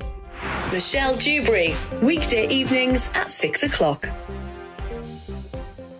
I'm Andrew Doyle. Join me at 7 o'clock every Sunday night for Free Speech Nation, the show where I tackle the week's biggest stories in politics and current affairs with the help of my 2 comedian panellists and a variety of special guests. Free Speech Nation, Sunday nights from 7 on GB News, the People's Channel, Britain's news channel. I'm Michael Portillo. Join me on GB News on a Sunday morning for topical discussion, debate, arts and culture, and sometimes even ethical dilemmas. I don't always agree with you, Michael. Michael Portillo, Sundays on GB News, the People's Channel, Britain's news channel. He's the king of breakfast TV, and he's back. Eamonn Holmes, back on the TV Surprised with me this morning. Even remember my name. I know, it's been 4 months. You have holy water by your bed? Oh, yes. Oh, good. Already to bless. Oh, Eamonn. Oh. Why do you not believe anything I say? Eamonn Holmes back on GB News Breakfast at 6 a.m. This year on GB News, we've got brand new members in the family. Join us. Across the entire United Kingdom, we cover the issues that matter to you. GB News will always stay honest, balanced and fair. We want to hear whatever is on your mind. And we don't talk down to you. The establishment had their chance. Now we're here to represent you. Britain's watching. Come join us on GB News, the People's Channel, Britain's news channel. We are GB News, the People's Channel. and right across the United Kingdom. You can find us on Sky Channel 512. Virgin Media Channel 604. Freesat Channel 216. Freeview Channel 236. And YouView, Channel 236. You can also take us with you on DAB Plus Radio. With the GB News app and at the website gbnews.uk. We're absolutely everywhere. Come join us on GB News, the People's Channel, Britain's news channel. Tomorrow at 8 p.m, tune in to a GB News Investigates documentary as we tell the full story of the grooming gang scandal. My childhood had been stolen. We will expose the cover-ups that have kept this national scandal under wraps for decades. Not one person has been held accountable. Our investigation uncovers the true scale of this outrage. I want to see senior officials held legally to account. On GB News, Grooming Gangs, Britain's Shame.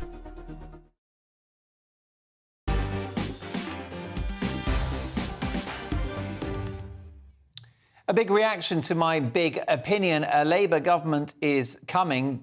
Don't say you haven't been warned. Be careful what you wish for. That was the topic of my big opinion, which will be on Twitter very soon as a short video. Robert says, Mark, you're mad. It's definitely time for a Labour government. They couldn't possibly be worse than this current shower. How about this from Brenda?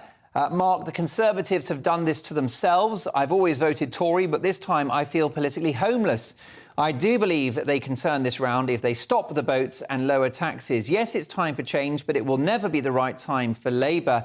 Emily says, hi, Mark, we can't trust the Labour Party to govern. They will raise taxes sky high. Can't say what a woman is, and they are threatening to rejoin the EU. This will be a complete and utter disaster for Britain. An interesting and very reflective point from Anne. Good evening, Anne. How are you? Thanks for your email. Thanks for all of your emails. Always the best bit of the show. Anne says, Mark, no wonder the quality of politicians has fallen. The media make their lives so awful. Who would want to be a politician these days? Anne, you get the first mic drop of the show. I completely agree with you. I think, and it's controversial, that politicians are underpaid. And I think they're harassed by the media. I think they're harassed by the public. They get yelled at. And I think it's a miserable existence, which is why the people we get in Parliament are so below average. I think we might debate that on a future occasion, Anne. Should MPs get paid more money? Unpopular, but you know me, I'm the king of unpopular opinions. I'll always tell you how I see it. It's time now for this.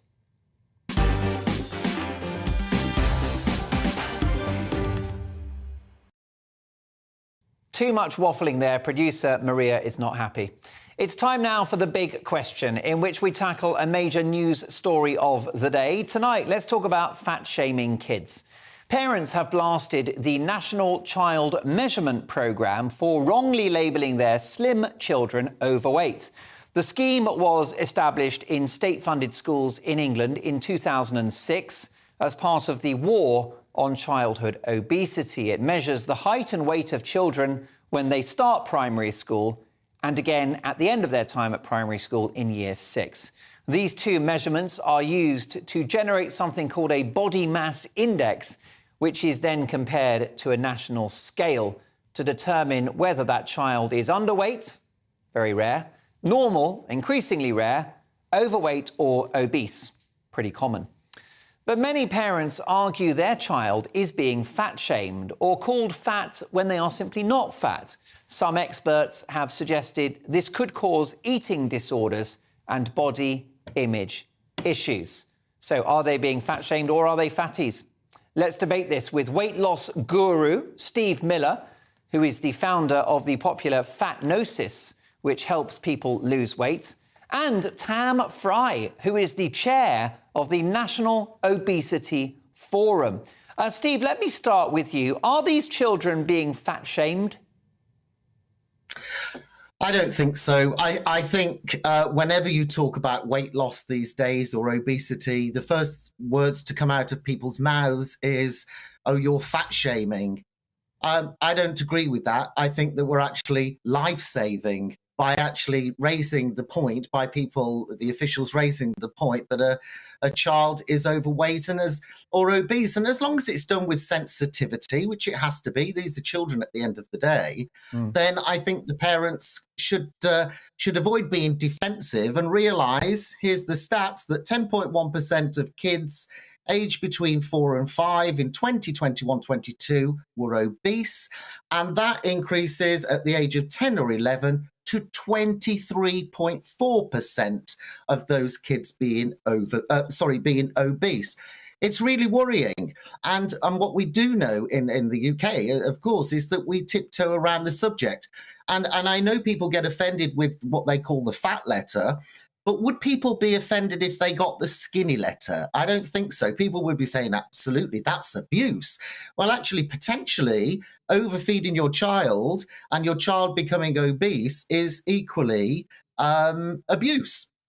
So I think it's a case of, can we just use a bit of common sense here and actually not get too defensive? I'm not pro-nanny state, but what I am is pro-saving a child's life. And what we do know is that the results of being too fat are a potential diabetes, heart disease, strokes as kids get older into adulthood, all of that sort of stuff. So actually, I think we need to kind of just get a grip a little bit and stop kind of crying into our donut every time we talk about obesity and people being too fat. But of course, it has to be done sensitively, especially with children. And parents, it's a big wake-up call for you. We have great parental role models out there. We also have some dire parental role models out there who would prefer to sit in a fast food establishment, stuffing their faces with burger and chips and giving their evidently obese child just the same, followed by an ice cream sundae. So actually, I think sometimes, we just have to accept the truth. Tam Fry, good to have you on the programme from the National Obesity Forum. Are these kids being fat-shamed? Certainly the research, certainly the research believes that they are, and I would have some sympathy with the researchers. The problem here is basically that the children are being measured on the wrong program, and that should never have occurred in 2006 when the National Child Measurement Program was instilled.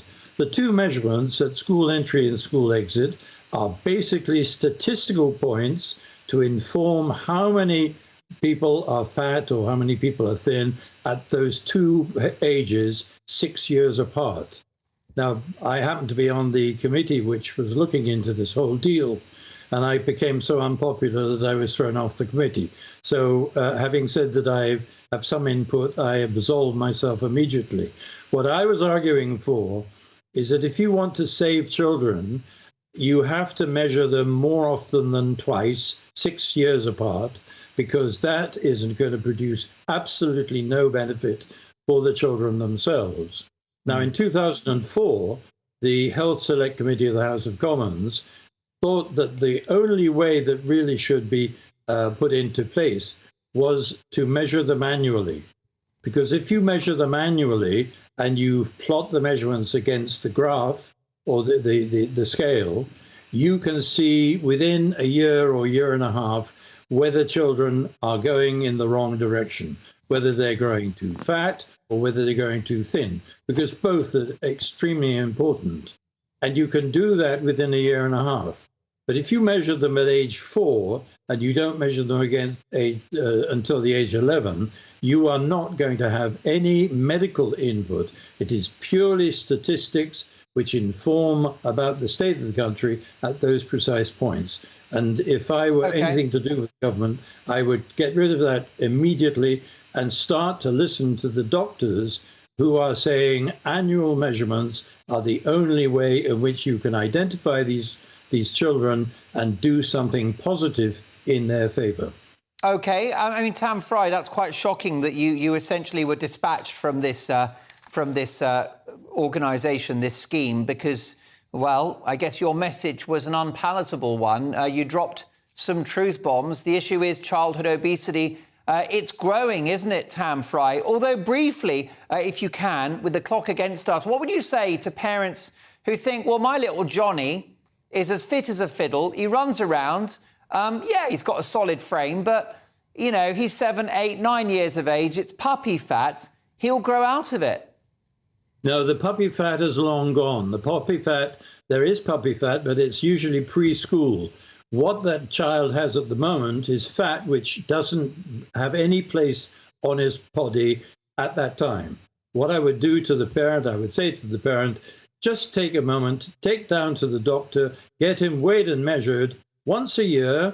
That's no great problem. And then the doctor will be able to compare his weight against the chart and then say, your child is putting on a little too much fat. We can do something about it. This is what we will do.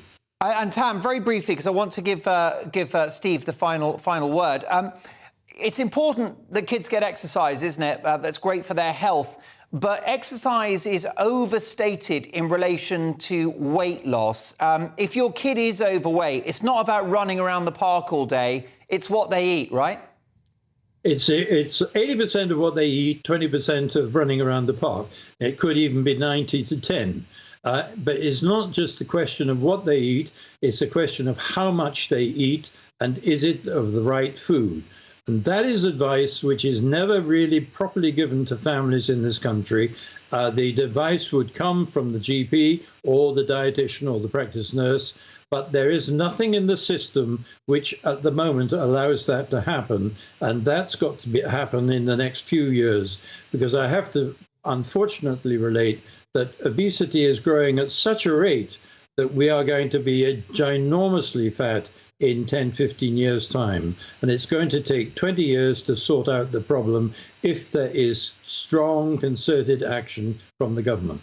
Well, Tam, I'm an unapologetic supporter of the work you do. It is all about opinions, of course. Not everyone will agree with you. I agree with you. I think your prescription for the country is right. What I will say is that I'm not a doctor. I don't think you are. So if anyone's not sure, they should consult their GP. But Tam, great to have your thoughts on that. Steve, you're a pro. Can you give me 20 seconds? Closing thoughts. Yeah, what I would say to parents is, listen, don't worry about fat shaming is not supporting your child to understand what healthy eating is. Play with them, talk with them, make them feel great. Don't be afraid of saying being too fat or too thin are both not ideal. Let's not hide children from reality, but make sure we talk to them constructively. There you go. For what it's worth, I would suggest give your kids real food. Fruit, vegetables, meat, fish, nuts, actual single ingredients. That's what I'd suggest, but hey, what do I know? My thanks to the brilliant Steve Miller, who's a weight loss coach. Of course, Fatnosis is his company. Do check them out online. And Tam Fry, who is the chair of the National Obesity Forum. Coming up, my Mark Meets guest is UFO expert investigator Nick Pope. He used to investigate UFOs for the MOD, no less. Plus, we've got the papers at 10:30 with full panel reaction. Don't forget, we've also got my take at 10 as well. But next, as Amsterdam restricts marijuana use in certain districts, should Britain be taking a harder line on illegal drugs? See you in 3.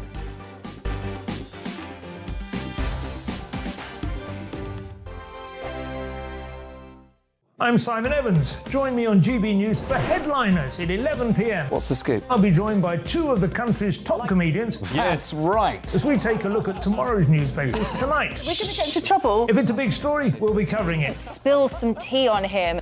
There we go. But we'll also have some fun. I wouldn't stick up a bank. My father didn't love me. So anyway. Headliners every night from 11 on GB News, the People's Channel, Britain's news channel. Monday to Thursday on GB News, it's Bev Turner Today from 10 a.m. We're going to be here for you, our GB News family, to keep you up to date, but also make you smile. The guy went from puberty to adultery. And I can't wait to bring a few of my own opinions. I have no time for cultural totalitarianism. We'll engage in passionate, but always polite debate, with your thoughts and opinions at the centre of it all. Only on GB News, the People's Channel, Britain's news channel. I'm Mark White. As GB News Home and Security Editor, I cover those key issues that are so important to you. Our authorities, our communities doing all they can to combat violent crime. With the public services under unbearable strain, why are we still failing to control our borders? Defence, the first priority of any government, has been continually hollowed out. Can we trust our politicians to protect the armed forces? Join me, Mark White, on GB News. We are GB News, and we'd like to say thank you to each and every one of you for bringing us your conversations, for helping our great nation find its voice. We are here for you on radio, television, and online, across England, Scotland, Wales, and Northern Ireland. It's not the BBC, you actually get your facts right. We are proud to be GB News, the People's Channel, Britain's news channel. I'm Michael Portillo. Join me on GB News on a Sunday morning for topical discussion, debate, arts and culture, and sometimes even ethical dilemmas. I don't always agree with you, Michael. Michael Portillo, Sundays on GB News, the People's Channel, Britain's news channel. Hi, Andrew Pierce here. Join me every Friday lunchtime for a proper no-nonsense debrief of the week's events. With special guests in the studio and the GB News team on the ground, I'll be getting you up to date with news, some intelligent discussion and my own sharp take. The weekend starts here with me every Friday lunchtime on GB News, the People's Channel, Britain's news channel. Join me, Laurence Fox, on GB News. Frank, fun, fearless, and sometimes serious. Much as I love a Friday night punch-up, what I really want is a battle of ideas. I want to look at things differently. I want to hear different voices and engage with your unique experiences. Every Friday at 7 p.m. on GB News.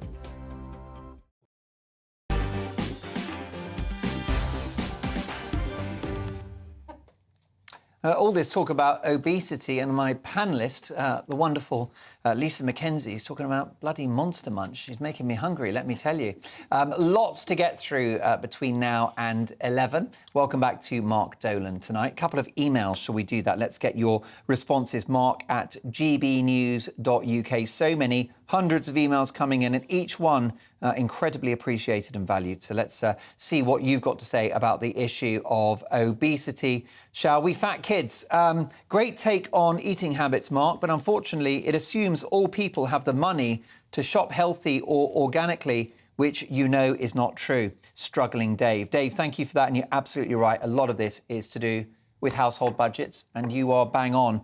What I would like to see is more education at school, teaching kids about real ingredients. Couple of boiled eggs for breakfast rather than Crunchy Nut cornflakes. And let me tell you that Crunchy Nut cornflakes and other products are available. They're not cheap either.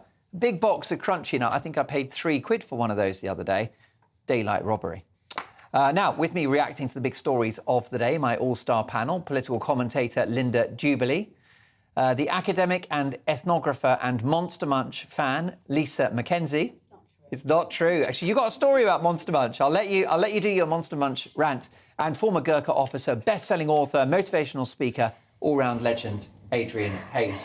Lisa, quick word on Monster Munch. What have you got for us? I watched a documentary once about food, and obviously, they went to a tribal community in Africa, and they gave them packets of Monster Munch, and went, you know, what do you think about these monster? And the tribal people, they couldn't understand that it was food.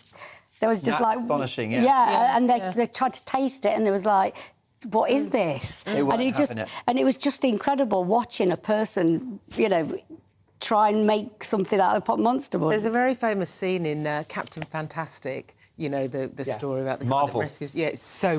Well, no, it's the one about the guy that actually rescues his kids. They grow up in the wilderness. Oh right. And he finally takes them home because the mother's died and it's her funeral. That's and they go into the supermarket, and the girl comes round to tea that night, and she said, "You know, we were out in the supermarket and we met these people, and they were all round.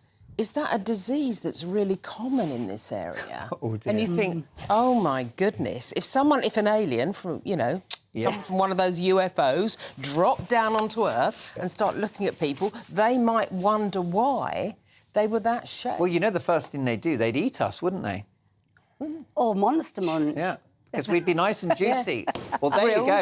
That debate will no doubt run and run. Look, some tough news for the high street and some of Britain's best-known high street stores. TK Maxx, of which I'm a huge fan, and New Look, I think they're great as well, and HomeSense have all announced they are closing stores. The stationery retailer Paperchase went into administration earlier this month after failing to find a buyer. It means the company's 106 high street stores face an uncertain future. This comes after more than 17,000 shops on high streets and in other locations closed for good last year. You heard me right. 17,000 shops gone. That's an increase of almost 50% on 2021. So what do we think about this, Lisa? Is online shopping killing the high streets? I think it is, actually. I mean, I work with students who are sort of 18 to 21, and I teach a class called Sociology of Fashion. And students, when I talk to them about going around shops and, you know, being a young person and looking for a tribe, you know, in your community, and they don't know what that is because everything that they do is online. You know, they go on to, we had a conversation about influencers. They go on their influencer, they go click, click, click, and they can look like the influencer and, you know, by tomorrow. Yeah. So, you know, I think there is a generational thing where younger people now look for the things that they want online because it's usually cheaper, it's easier, it's immediate. Yeah. It's cheaper, easier and faster. And immediate, yeah. Adrian? Well, they are destroying high street. Now, there's a few reasons. Look, I mean, let's be honest, big tech haven't been short to leverage occasions when things happened, like lockdowns. I mean, they were pushing. Of course, it made best sense to them. But government policy hasn't helped, tax policy to big tech and tax policy to high streets. I think we should be giving the overhead for high street stores compared to online is non-comparable. It's huge. So it's use or lose it. You know, muscles or high streets. So there's a bit of society change. I agree with Lisa as that one as well.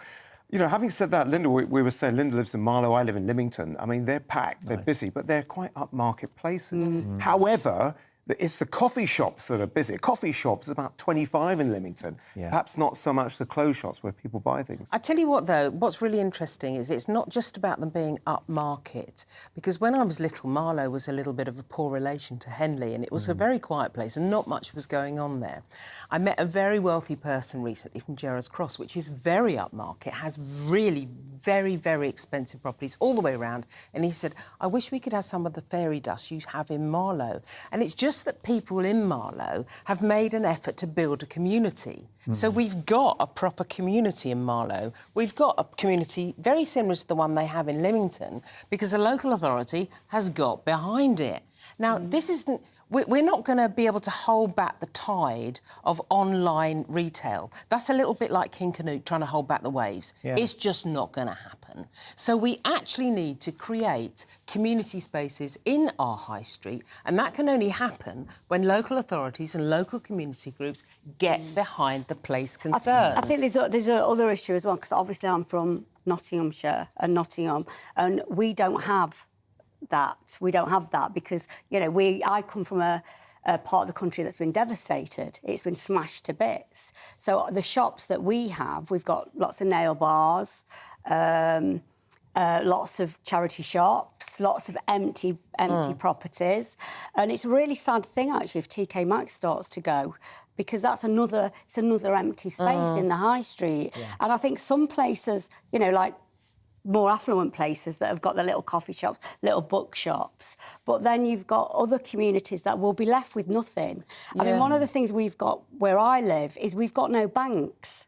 And the elderly... We got no banks. Yeah, the elderly have got, you know... The post office is disappearing. Yeah, the post office has gone, the banks have gone. The things that people need and use. Chemists. Yeah. Chemists are going. And these places, they're not just shops, are they? They're a hub. Yeah. And you can't replace those online. No, you can't. But it goes back. There's a part of it's up to us, up to people, the pub, the village pub. You know, if you don't go there, they'll shut down, and the rate has been astronomical. Yes, and also, dare I say it, landlords that are charging exorbitant rents, local authorities, business rates. I think that they all need to have a look at themselves. I mean, my local city town centre, there was a cafe there.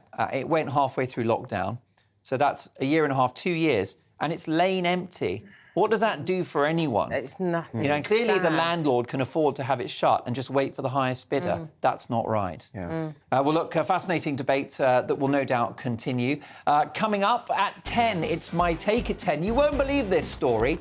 The new law makes it possible, potentially, for pubs to hire bouncers to listen into your conversations in case you say something offensive. I'm not making this up.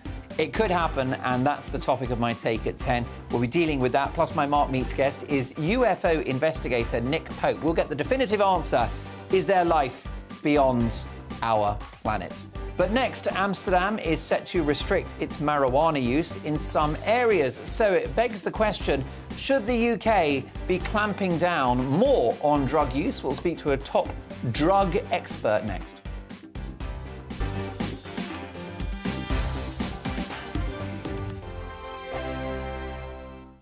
Here on GB News Live, we'll be keeping you in the picture, finding out what's happening across the country and finding out why it matters to you. We'll have the facts fast with our team of reporters and specialist correspondents. Wherever it's happening, we'll be there from 12 noon on TV, radio and online. GB News, the People's Channel, Britain's news channel. I'm Andrew Doyle. Join me at 7 o'clock every Sunday night for Free Speech Nation, the show where I tackle the week's biggest stories in politics and current affairs with the help of my 2 comedian panellists and a variety of special guests. Free Speech Nation, Sunday nights from 7 on GB News, the People's Channel, Britain's news channel. Join me, Patrick Christys, Monday to Friday, 3 till 6. We tackle the day's news agenda like you've never seen before. It's high tempo, high octane, the most controversial topics, and the best guests. You will not be able to take your eyes and ears off it. I'm not afraid to ask the questions that you really want answered. 3 till 6 p.m, Monday to Friday on GB News, the People's Channel, Britain's news channel.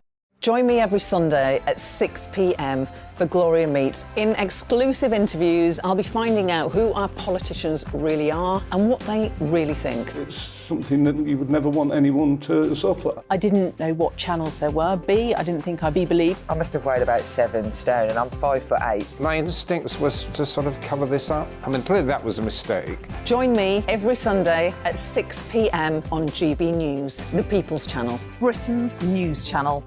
We are GB News, right across the nation. You can get us on television, on radio, on digital. We're absolutely everywhere. Amazing. You see, amazing. You remind me of me in the European Parliament. But here's the most important bit. We are not part of the mainstream establishment. We think and speak just like you do. We are the People's Channel. Magnificent. That's really, really thoughtful. Come and join us on GB News, the People's News Channel.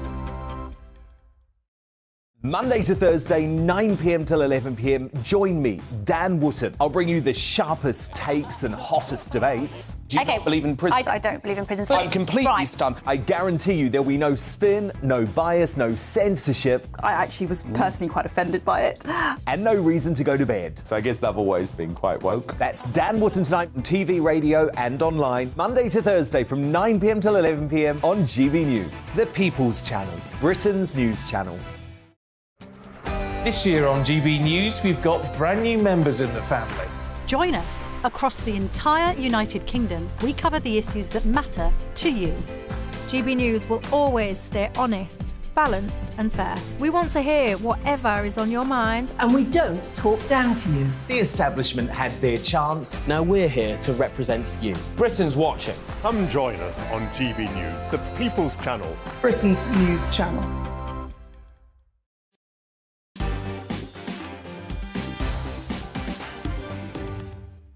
Welcome back to Mark Dolan tonight. Amsterdam City Council is set to outlaw smoking cannabis in the streets of its red light district as part of a clampdown on the excessive habits of tourists in a bid to make life easier for locals. Locals, we're told, have been going through hell for years. Around 2.5 million Brits visit Amsterdam each year, but what impact, if any, will a ban on this popular tourist pastime have on the city? And should Britain be taking a harder line on illegal drugs in the way that the Dutch are clearly beginning to do so?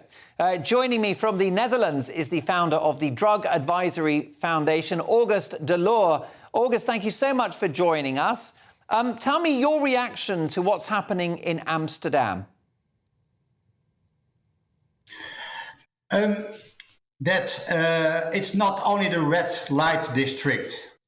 In the tourist area in the city center, the last 50 years, because of the illegal situation of cannabis all over the world, thousands and millions people come to Amsterdam, and when they visit the coffee shops, it's the only city in the world where you can safely, in the public surrounding, in the coffee shop, you can buy and you can smoke cannabis. So in 4 square kilometers, Amsterdam have to deal with a worldwide ban of cannabis, and that is an imbalance. And so I understand the people who live in that area. They want to change it. So there is only one answer: legalize cannabis all over the world, and then Amsterdam is not the only city anymore where you can smoke cannabis in a safe surrounding. Okay, so you would argue that Amsterdam is suffering as a result of prohibition elsewhere, including here in Britain. Can you tell me about some of the Brits when they go to Holland, when they go to Amsterdam? Do we behave badly? You are really welcome. I make a study last year in visitors of coffee shops all over the world in Amsterdam. And especially people who came from the UK, they say when we want to have a joint in our Manchester, in Liverpool, in London, we have to phone a mystic dealer. They offer also other drugs, even heroin. There is no control of the quality of the cannabis. We have to smoke in the backyard. And it's a man's world where we have to deal with, especially the women who are smoking the cannabis in the coffee shops in Amsterdam. And here in Amsterdam, in a safe surrounding, we can ask for a cup of coffee. The quality of the cannabis is good. It's far away from the hard drugs, and that's the big line of all the stories of all the people from all over the world who came to Amsterdam when they visit the coffee shop. It's every time it's the same story. I heard also from the visitors in the coffee shops from your country. However, August, marijuana is very bad for you, isn't it? It can create psychosis, it can cause depression, it can impact motivation, it's addictive. A lot of marijuana is very chemical now. It's a chemical product. It's not like the 1970s, not like the 1960s and the Beatles and free love. Cannabis is dangerous. It should be banned everywhere. When you look to the list of dangerous drugs, we started with alcohol, we started with heroin, we started with cocaine base, and then marijuana ends up 15 or 16th place. Every psychoactive substance when people want to use it in a recreational way, have its own danger. But that's not a reason to forbid it. The point is, the last 50 years, our societies changed, that after alcohol, cannabis became the second popular psychoactive substance in the world. So we have to regulate it and legalize it instead of forbid it, because the more you forbid, the more the risk of the drug will be central. And we prove it in Amsterdam. And for instance, now in the USA, 50 years of war on drugs, they legalized the cannabis. And what you can see, you can smoke it in New York, you can smoke it in San Francisco.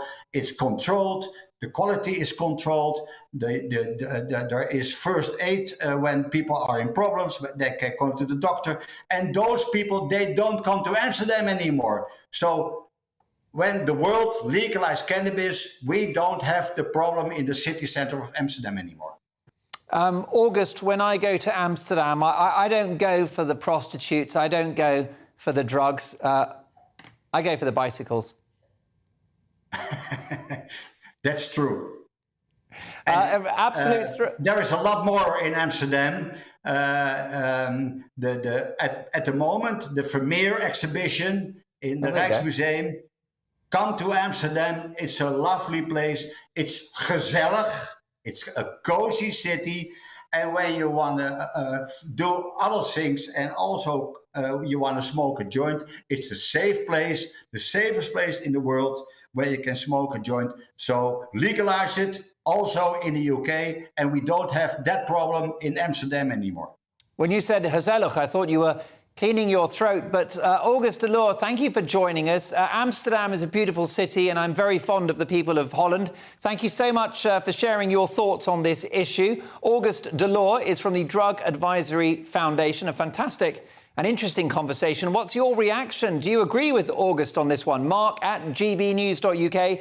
He says legalise cannabis everywhere, and then we won't descend on Amsterdam. By the way, I do go there for the bicycles. It's lovely. You get your little bicycle, you cycle around, get a little baguette, maybe a Heineken.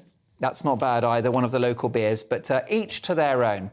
Now, we've been asking you on Twitter this evening with our People's Poll what you think. Should Britain be taking a harder line on illegal drugs?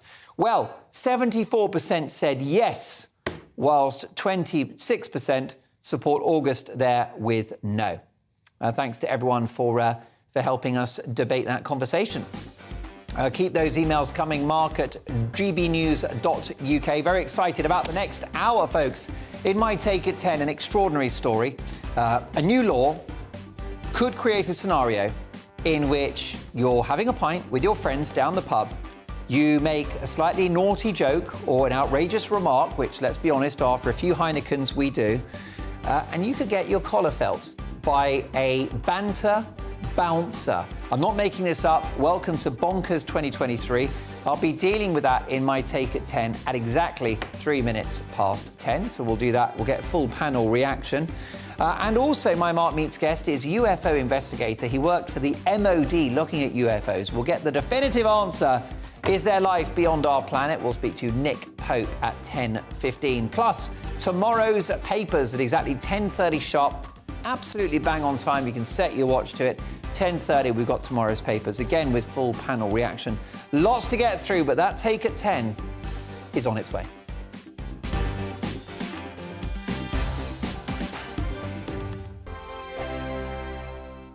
We are GB News, the People's Channel. And right across the United Kingdom. You can find us on Sky Channel 512. Virgin Media Channel 604. Freesat Channel 216. Freeview Channel 236. And YouView Channel 236. You can also take us with you on DAB Plus Radio. With the GB News app and at the website gbnews.uk. We're absolutely everywhere. Come join us on GB News, the People's Channel, Britain's news channel.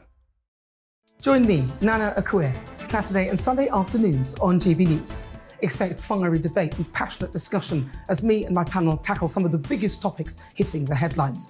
It's a place for everyone's opinion. No one gets cancelled, but no one gets an easy ride. Oh, she's on it today! Be ready for conversations that are fierce, frank, and of course, fun. Every Saturday and Sunday afternoon from 4 p.m. on GB News, the People's Channel. Join my show Farage, 7 p.m. till 8 p.m. Monday through Thursday. And there you will get opinion, analysis, debate, and I'll cover stories that nobody else dares to touch. You've been cancelled. Join the club. Oh my goodness me. And then for the last 15 minutes, talking pints. We're over a drink. We have a civilised conversation with someone. We very often disagree, but we do it in a grown-up way. Come and join me on Farage. Hello there, it's Eamonn Holmes here from Breakfast on GB News. We're not just on your television and your screens, you know. We're on DAB plus digital radio, so you can listen to your favourite shows on the move. If you've not yet listened to GB News Radio, it's very simple. We're on your radio player and tune-in apps, on your smart speaker, phone or tablet, or online at gbnews.uk. Take us with you wherever you go. GB News Radio. You never have to miss a moment of the People's Channel.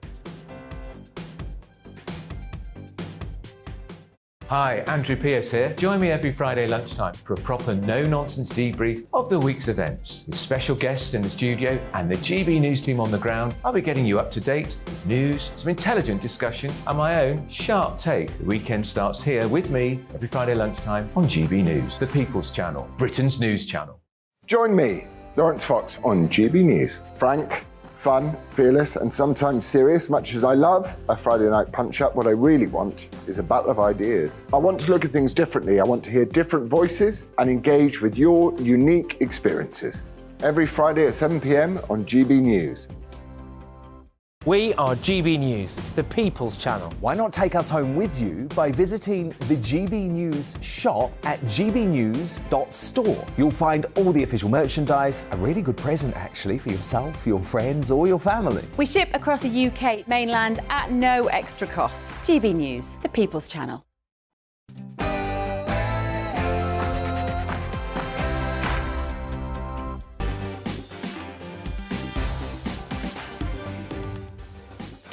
Welcome to Mark Dolan tonight. It's just coming up to 10 o'clock. In my take at 10 in just a moment, pub bouncers set to keep check on punters' banter. Has the world gone mad? That's right, you're having a swift pint, you say something a little outrageous, you get your collar felt. Welcome to Bonkers 2023. My reaction in my take at 10.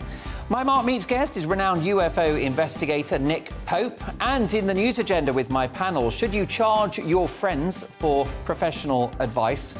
And I love this one. As Gwyneth Paltrow sells a pair on her website for £700, are slippers one of life's essentials? Do you own slippers? Are you wearing them now? We'll have a slipper chat later. I'll provide a pipe. Plus tomorrow's papers at exactly 10:30 sharp with full panel reaction. Lots to get through, but with me all evening from our news team, from the Nerve Centre here at GB News, it's Bethany Elsey.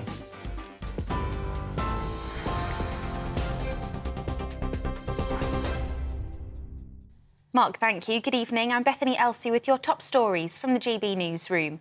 More than 23,700 people have been killed and 5 million are displaced after major earthquakes hit southern Turkey and northern Syria on Monday.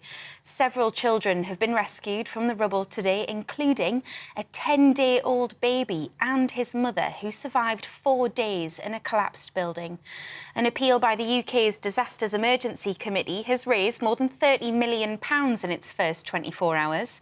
Meanwhile, Syria's government has given permission for humanitarian aid to be sent to rebel-held areas. President Joe Biden has ordered a high-altitude object the size of a small car to be shot down over Alaska. The US Air Force downed the object that was flying at 40,000 feet and posed a reasonable threat to civilian flight. The Pentagon says it's not similar in size to the suspected Chinese spy balloon that was downed off the coast of South Carolina on Saturday. White House spokesperson John Kirby says a recovery operation is underway. We don't know. As I said, state-owned. We don't know if it's state-owned. And we don't understand the full purpose. We don't have any information that would confirm the object. We do expect to be able to recover the debris since it fell not only within our territorial space, but on what we believe is frozen water. So a recovery effort will be made, and we're hopeful that it'll be successful, and then we can learn a little bit more about it. The latest figures show the UK economy narrowly avoided falling into recession in the final quarter of last year. Data from the Office for National Statistics shows the economy saw zero growth between October and December, but the overall annual GDP rate grew by 4.1%. The Chancellor, Jeremy Hunt, welcomed the figures but warned there's still more to be done. We are not out of the woods. Inflation is still much too high. That is causing pain for families up and down the country, which is why we need to stick to our plan to halve inflation. If we do that and play to our strengths in science and technology, we really can be one of the most prosperous countries in Europe.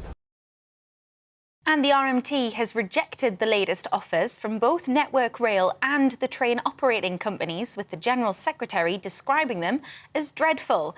The pay deal was 9% over 2 years, but Mick Lynch says it doesn't meet expectations on job security or working conditions. The Rail Delivery Group, however, described their offer as fair and said some members will be deeply dismayed. You're up to date on TV, online and DAB+ radio. This is GB News. Now, though, it's back to Mark.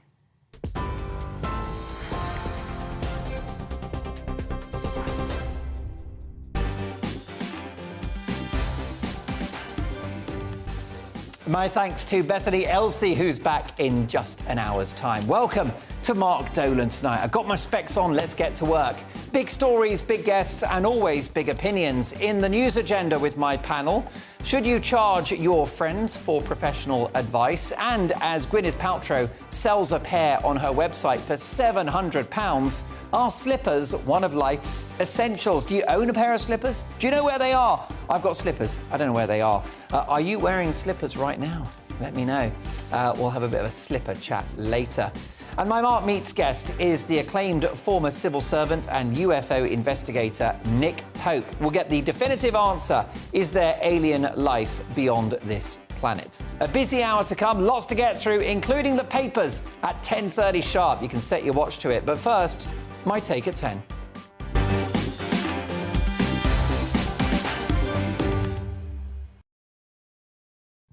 When my brilliant colleagues and I put the show together every day, when we go through stories, I've introduced something that I call the pub test. Is this a topic that matters to you, my viewers and listeners? Is this something that you care about? Does it matter to you? And is it something that you'll be talking about when you're down the pub? That is the pub test. Well, we'd all better be careful, because what you talk about down the pub could now get you in trouble. The Sun newspaper report that pub bosses fear they could have to hire banter bouncers, that's right, banter bouncers, to police boozy chats under proposed laws. Rules to protect workers from being harassed may give them the right to sue if jokes or comments they hear offend them. An update to the Equalities Act aims to stop people getting abused at work. Now, they would argue that workers have no choice but to go to work, and therefore they need and deserve protection from hateful conduct by patrons. Bollocks. This will pile extra rules onto bosses trying to watch everything that their customers say. Ultimately, it will leave punters unable to shout at the telly or crack a joke without putting landlords at risk of being sued by upset staff. It sounds made up, doesn't it? But it's real. Now, the government overplayed their hand during the pandemic, micromanaging our lives and torching the economy for what was, in my view, a failed attempt to stop a seasonal respiratory virus. Now, they want to micromanage what we think and what we say. Cancel culture has reached its nadir when you can't make an outrageous remark with mates over a pint down the pub without having your collar felt. The United Kingdom, supposedly the home of liberal democracy and free speech, has completely lost its way with this mad new legislation. Shame on the Tories for drawing it up. The idea that this won't start to happen with people suing is naive at best. Of course they will. There are scores of fragile snowflakes who will seize upon their right not to be offended, and who will happily drag their employers through the courts for a remark that they may have heard that they didn't like, which wasn't even aimed at them in the first place. When is this madness going to end? In Scotland, a country that, as we know, has completely lost the plot, their hate crime legislation has opened the door to your possible arrest for saying something offensive at home, in the privacy of your own four walls. Well, in England and Wales, we now face that same threat when we're down our local boozer. Please, someone, fetch me a large one. It's enough to make you want to drown your sorrows.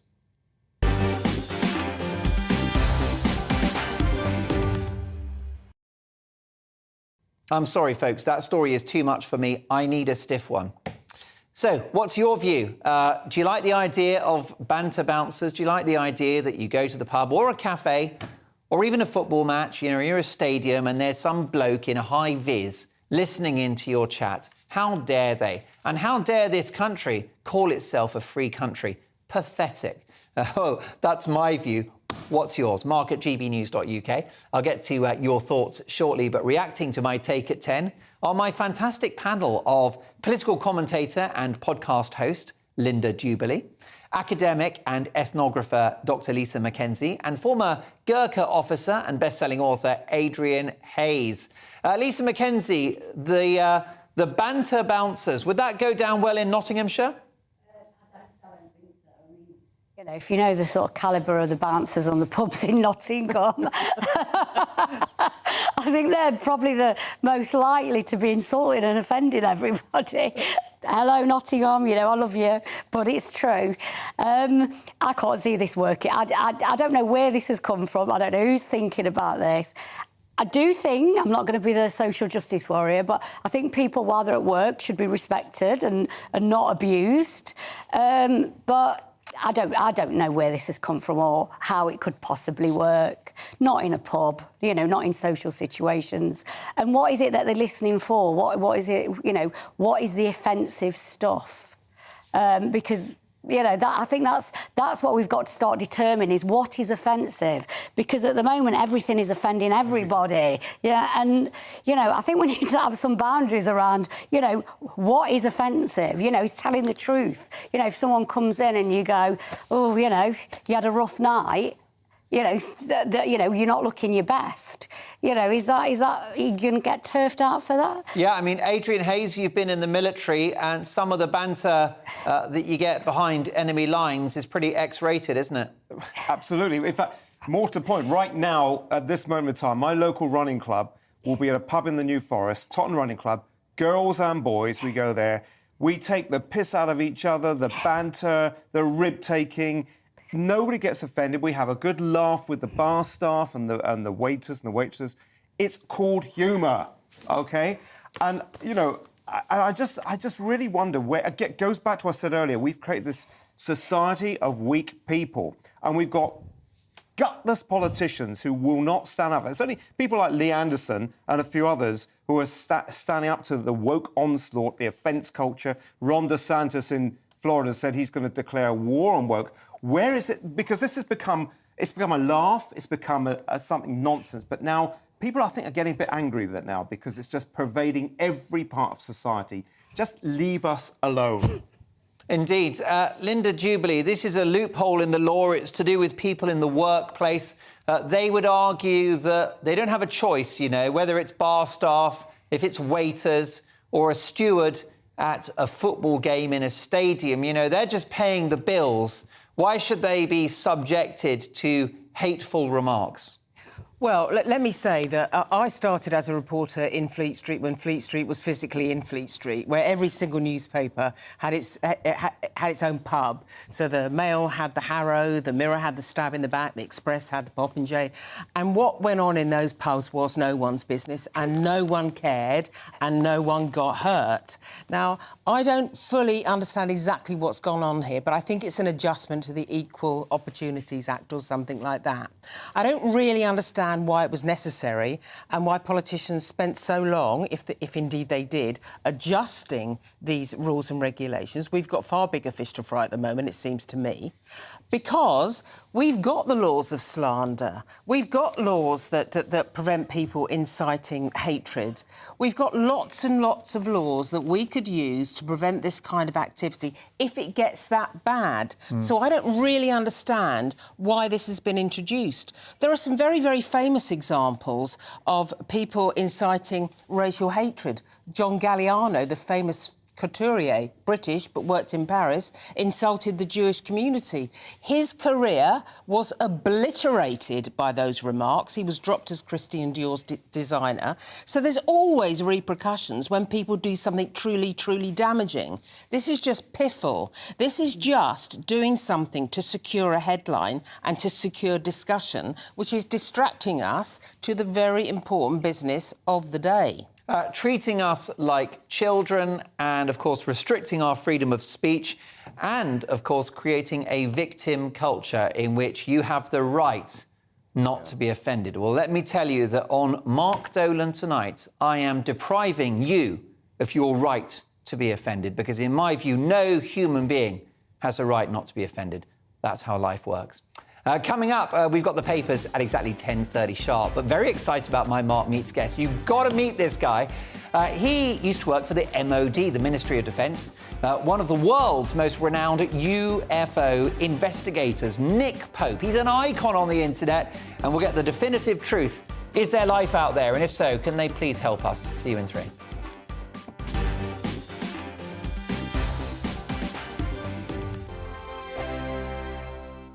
Monday to Thursday, 9 p.m. till 11 p.m. Join me, Dan Wootton. I'll bring you the sharpest takes and hottest debates. Do you not believe in prison? I don't believe in prisons. I'm completely stunned. I guarantee you there'll be no spin, no bias, no censorship. I actually was personally quite offended by it. And no reason to go to bed. So I guess they've always been quite woke. That's Dan Wootton tonight on TV, radio and online. Monday to Thursday from 9 p.m. till 11 p.m. on GB News, the People's Channel, Britain's news channel. Hello, I'm Michelle Dewberry, and you can join me every weekday 6 till 7 on Dubes and Kerr. You're an inspiration to us all. Clip that bit up. Well, you are. That's my ringtone. My political ambitions those days are gone, I can tell you. She's only teasing. Go on. He's probably going to want to lay down now. I'll give him 2 minutes to have one. Let's respectfully disagree. That's what we like on Dubes and Kerr. Come and join us. GB News, the People's Channel. Michelle Dewberry, weekday evenings at 6 o'clock. I'm Andrew Doyle. Join me at 7 o'clock every Sunday night for Free Speech Nation, the show where I tackle the week's biggest stories in politics and current affairs with the help of my 2 comedian panellists and a variety of special guests. Free Speech Nation, Sunday nights from 7 on GB News, the People's Channel, Britain's news channel. I'm Michael Portillo. Join me on GB News on a Sunday morning for topical discussion, debate, arts and culture, and sometimes even ethical dilemmas. I don't always agree with you, Michael. Michael Portillo, Sundays on GB News, the People's Channel, Britain's news channel. He's the king of breakfast TV, and he's back. Eamonn Holmes, back on the TV with me this morning. Even remember my name. I know, it's been 4 months. You have holy water by your bed? Oh, yes. Already to bless. Yeah. Oh, Eamonn. Oh. Why do you not believe anything I say? Eamonn Holmes back on GB News Breakfast at 6 a.m. This year on GB News, we've got brand new members in the family. Join us. Across the entire United Kingdom, we cover the issues that matter to you. GB News will always stay honest, balanced and fair. We want to hear whatever is on your mind. And we don't talk down to you. The establishment had their chance. Now we're here to represent you. Britain's watching. Come join us on GB News, the People's Channel, Britain's news channel. We are GB News, the People's Channel. And right across the United Kingdom. You can find us on Sky Channel 512. Virgin Media Channel 604. Freesat Channel 216. Freeview Channel 236. And YouView, Channel 236. You can also take us with you on DAB Plus Radio. With the GB News app and at the website gbnews.uk. We're absolutely everywhere. Come join us on GB News, the People's Channel, Britain's news channel.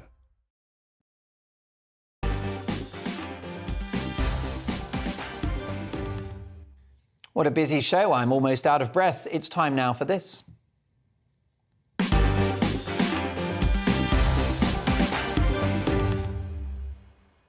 It is time for Mark Meets, in which I speak to the biggest names in the world of politics, sport, showbiz and beyond. Tonight, is there anybody out there?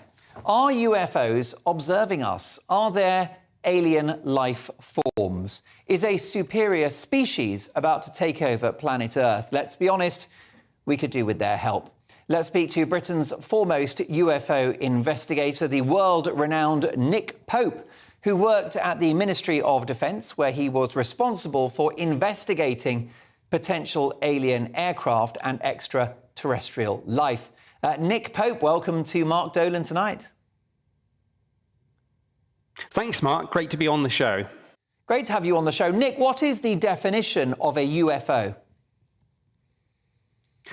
Simply something in the skies that can't be identified. So obviously a lot of that is going to turn out to be misidentifications of things. And as we're seeing literally today in the news, some of this is going to be Chinese spy balloons and perhaps other adversarial reconnaissance devices gathering espionage. But some seems to be something else. And that's why NASA is doing a study into it, and the Pentagon too.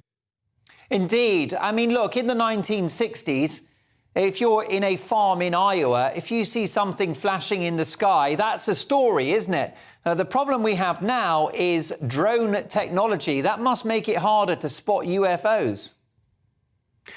It does, but on the other hand, our technology is getting better and better. We have space tracking radar systems in parallel with all the military and air traffic control radars. We have satellites, and intelligence community imagery analysts able to interpret what we're seeing. So we have some tools at our disposal as well to help us with all this. And you can help us. It's a very, very good timing to have you on the show because we've got this breaking news story. Our brilliant news reader, Bethany Elsey, was reporting this. The US has shot down, in I think just the last few hours, an unknown object the size of a small car after it entered airspace near Alaska. The incident took place just days after fighter jets shot down a suspected Chinese spy balloon off the coast of South Carolina, as you mentioned. Do you know anything more about this story? Can you give us your analysis? Well, I just watched the Pentagon press conference about this, and they were being fairly cagey, as you'd expect. One thing, though, clearly they know more than they're letting on, and the reason we know that it's a fair assumption is that you don't use lethal force unless you have a pretty good idea what it is you're shooting at. So even if they don't know what it is yet, they certainly know what it isn't. I mean, it's not going to be a manned craft of any type, terrestrial or other. Indeed. What do we know about this Chinese balloon?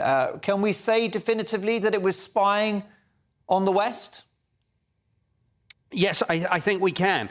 Again, some of the details are classified, but it seems clear that what it was trying to do was to locate and then intercept various US communications devices. Now, it's not yet clear whether that was mobile telephones or, which I think is more likely, military systems. And again, we won't get to hear the full story on this because a lot of it is highly classified. But none of this takes away from the wider debate about whether there's life out there. I mean, even if some of these things do turn out to be Chinese spy devices, there are many scientists who now believe that we're not alone. And that's why in the new defense bill recently passed in the US, there are multiple UFO-related provisions that will, for example, allow people who've been involved in these sorts of programs to speak out to Congress and to set aside their non-disclosure agreements and their secrecy oaths. So this is all exciting times.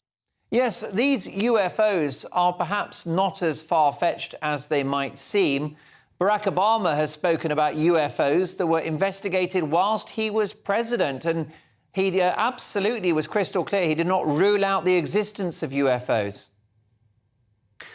That's right. And President Trump, too. So this is not even a party political issue. Various past presidents have spoken about this, various former CIA directors, a former director of national intelligence here in the US, where I now live. So there's lots going on, for sure, and a lot of serious people saying, look, this is not just all misidentification, hoax, and delusion. This is something real. It's been tracked on radar. It's been filmed on forward-looking infrared cameras mounted on some of our military jets. For the first time ever, we've got the technology to get to the bottom of this mystery, and we've now got the will, I think, to set aside the ridicule and to say, whatever's going on, it's real and it's a serious defense and national security issue. Now, let's get to brass tacks, Nick. Do people who claim to see UFOs see them because they want to see them, because it's glamorous and their lives are rather dull? I don't think so, because a lot of the people I've spoken to, both when I was doing this for the Ministry of Defence and subsequently, would really rather they hadn't had these sorts of experiences, often because it kind of takes their worldview and it flips it. So I don't think so. And these people, by the way, are from all walks of life. UFO witnesses I've spoken to include military personnel, pilots, police officers, but just ordinary men and women in the street, just seeing something. Sometimes people are thrilled, sometimes they're scared, most times they're just intrigued and want some answers from the authorities. How much of UFO sightings is down to drunkenness or drug use? a tiny, tiny proportion, to be frank, because, you know, look, a lot of this isn't just visual sightings. I mean, I mentioned earlier, a lot of what's really exciting people now about this is that pilots are seeing them while simultaneously tracking them on radar. Satellites too, though, again, that's a very highly classified area. We just had another report, by the way, on this from the Office of the Director of National Intelligence here in the US. They didn't talk about the satellite data, but we know it exists. And in Britain too, the facility at RAF Fylingdales in Yorkshire is certainly a place which can help get to the bottom of the UFO mystery. The space tracking radar systems there are integral to this. This is now a science problem. Yeah, sure, a couple of people coming out of the pub might occasionally see UFOs, and that's fun, but there's a serious side too. And if there is extraterrestrial life, if there are these UFOs, do they wish us harm? Are they smarter than us? To get here, they are orders of magnitude smarter. I mean, we're just taking little baby steps with our space program. True interstellar travel is technology that at the moment for us is indistinguishable from magic. So if they wanted to wipe us out, they could, which is hopeful because it suggests if we are being visited, they're coming here as scientists and anthropologists to study humanity, to discover new life and new civilizations, as they say, but to come here to look at us. Now, with some of the things going on, maybe that's not so good, but I think we do have our high points too. We have art and literature and all sorts of human achievement, and I hope that would be of interest to technologically advanced civilizations out there in the cosmos. Yeah, and we've got Monster Munch as well, and Phil Collins, you know, so we're punching our weight. Look, I've only got a couple of seconds left. We've spoken before. You don't necessarily believe in UFOs yourself, do you? So briefly, if you can, what is your verdict? Is there life out there? Life out there, 100%. Visiting us, I don't know, but I sure hope so. Life with aliens would be far more interesting.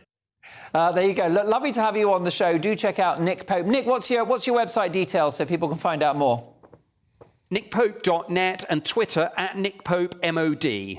Brilliant stuff. Thanks for your time. A fascinating conversation. Well, there you go. What do you think? Honestly, the alien turns up, right? Meet the alien, sit down, be reasonable, offer them the keys to number 10, and watch our fortunes transform as a country. Next up, we've got the papers with full panel reaction. Don't go anywhere.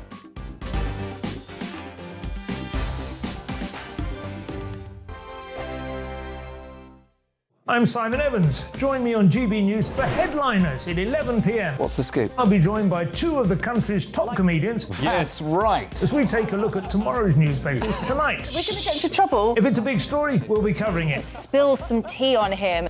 There we go. But we'll also have some fun. I wouldn't stick up a bank. My father didn't love me. So anyway. Headliners every night from 11 on GB News, the People's Channel, Britain's news channel. Monday to Thursday on GB News, it's Bev Turner Today from 10 a.m. We're going to be here for you, our GB News family, to keep you up to date, but also make you smile. The guy went from puberty to adultery. And I can't wait to bring a few of my own opinions. I have no time for cultural totalitarianism. We'll engage in passionate, but always polite debate, with your thoughts and opinions at the centre of it all. Only on GB News, the People's Channel, Britain's news channel. I'm Mark White. As GB News Home and Security Editor, I cover those key issues that are so important to you. Our authorities, our communities doing all they can to combat violent crime. With the public services under unbearable strain, why are we still failing to control our borders? Defence, the first priority of any government, has been continually hollowed out. Can we trust our politicians to protect the armed forces? Join me, Mark White, on GB News. We are GB News, and we'd like to say thank you to each and every one of you for bringing us your conversations, for helping our great nation find its voice. We are here for you on radio, television, and online. across England, Scotland, Wales, and Northern Ireland. It's not the BBC, you actually get your facts right. We are proud to be GB News, the People's Channel, Britain's news channel. I'm Michael Portillo. Join me on GB News on a Sunday morning for topical discussion, debate, arts and culture, and sometimes even ethical dilemmas. I don't always agree with you, Michael. Michael Portillo, Sundays on GB News, the People's Channel, Britain's news channel. Hi, Andrew Pierce here. Join me every Friday lunchtime for a proper no-nonsense debrief of the week's events. With special guests in the studio and the GB News team on the ground, I'll be getting you up to date with news, some intelligent discussion, and my own sharp take. The weekend starts here with me every Friday lunchtime on GB News, the People's Channel, Britain's news channel.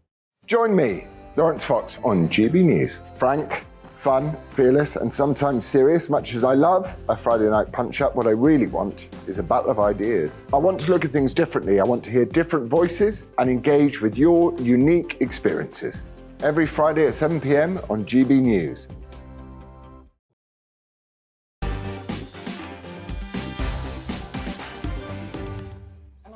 Welcome back to Mark Dolan tonight. It's exactly 10:30 and we've got tomorrow's papers with full panel reaction.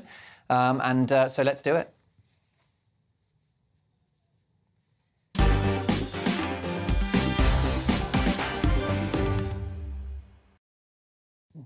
Can I apologise? Half of my production team appear to have gone to the pub. Let's have a look at tomorrow's papers. Hot off the press. Weatherspoons, by the way, keeping it real. The Daily Mail and why I fear ultra-processed food is reducing our IQ. That by nutrition expert Kimberly Wilson. And a story that very tragically remains unresolved. I'm convinced my Nicola's not in the river. The partner of Nicola Bulley tonight said he was 100% convinced she did not fall into the river on her last walk. Paul Ansell dismissed the police's theory that the missing mother of two had drowned and said someone in the village knew something. Just the most awful story. Diving expert tells the Mail family is frustrated with officers' search. Now police will only say that she may have gone into the water. We're going to get reaction from my panel on that awful story. Same story on the front page of the Daily Express. And Nikki would never give up on us, ever. Something happened that day. Again, the words of Paul Ansell, the partner of the missing mother of two, Nicola Bulley. Also, Daily Express. Tell us, Harry, are you coming to coronation? Harry and Meghan will soon be invited to the coronation, but a quick decision is wanted on whether or not they will attend. The King is keen for his youngest son to be present at the historic event and hopes a reconciliation with himself and William can be agreed well in advance to avoid any unpleasantness. But a detailed plan will ensure the couple do not overshadow the proceedings in any way. Officials are organising seating positions in Westminster Abbey to avoid Harry and William being pictured together. #awkward. Also, the Daily Telegraph. I'm 100% convinced Nicola isn't in the river. Again, Paul Ansell there, the partner of missing mother of two, Nicola Bulley, has said he's going through an unprecedented hell. Partygate inquiry stymied as witnesses told names will be given to Johnson. The investigation into whether Boris Johnson knowingly misled MPs over Partygate is struggling to prove his guilt as whistleblowers have been told they will not remain anonymous. Are we still talking about Partygate? Give me strength.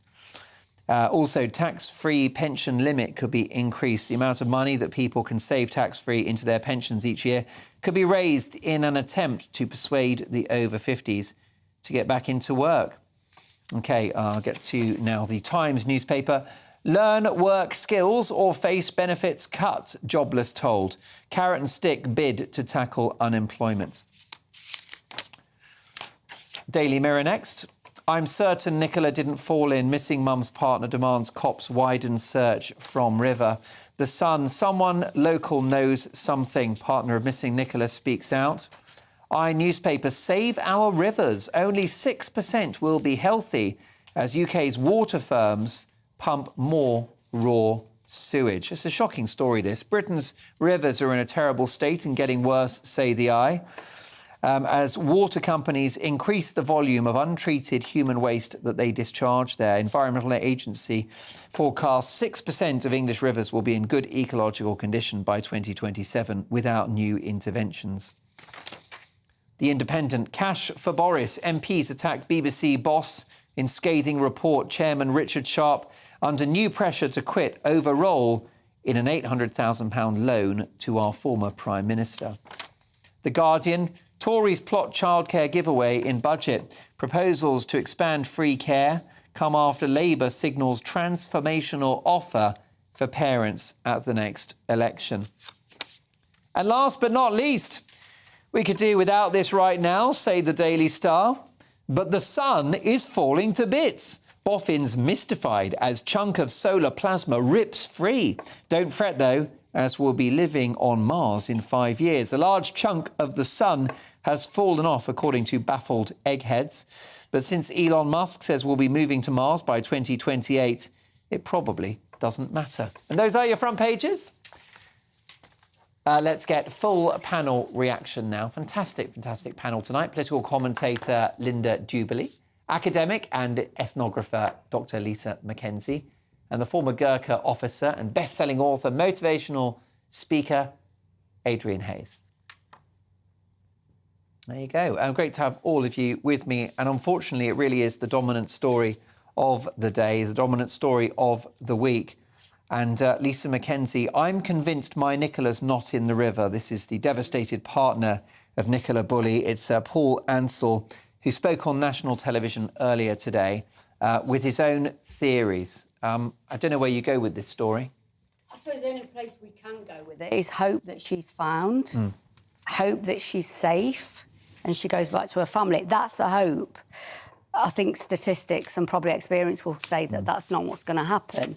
But I think for me, without sort of doing the conspiracy theories about what's happened to her, is the way that the British public has reacted to this. I mean, you know, if you look on Twitter, there is 1,001 theories about what's happened to her. And I think the way that some of the public have behaved, sort of going to the place where she last was, taking photographs, there's been influencers blogging and vlogging from there. I think this is, I don't know, I think perhaps, are we escaping reality here? Well, I think it's really thoughtless. Yes, it is. It's totally thoughtless. But it's also about people perhaps not realising that this is not a true crime podcast. Well, it's about time they develop some empathy. You know, at the end of the day, this family, these two children are missing their mother. Meanwhile, people are playing kind of real-life Cluedo on social media. Yeah. It's an appalling way to behave. It is. Indeed, you'll have reported on these terrible stories over the years. I have done. I've done some really famous ones, and I've been at press conferences where actually the person giving the press conference has turned out to be the perpetrator of the crime. Now, and they've turned on the waterworks. Have they, in the past, have they been convincing? Yeah, you can be very, very convinced by it. I'm not by any stretch of the imagination saying that's what's happening here. Of course not. But we are faced with an incredible mystery. At the end of the day, you know, the park bench is empty, the dog lead is there, the mobile phone is there she's just finished using. She has completely disappeared. There is closed-circuit TV camera fairly near. There is nothing of her on film, and she has completely disappeared. We know that. An expert has gone in with really sophisticated ultrasound equipment now. There is no sign of her body, and she apparently is an expert swimmer. Right, and this river, we had one of these diving experts on the show a couple of days ago. This river is very still. Yes. There's no undercurrents. Yeah, it's very slight current, and it's not tidal, where she fell in. Yeah. I think, look, none of us are detectives or forensic scientists, and it's very difficult to speculate. I feel the family, not just the partners, must be going through hell right now. And hearing people comment on what could happen here, what could be, as you said, terrible. Doesn't really help at all. So thankfully, this doesn't happen much in this country. It's one thing we can be proud of, that these sort of things. I just hope that she is found, or she's, you know, there can be the. I can't speculate. No. Could there be a role for the military to help with this one? Well, there could be. Yes.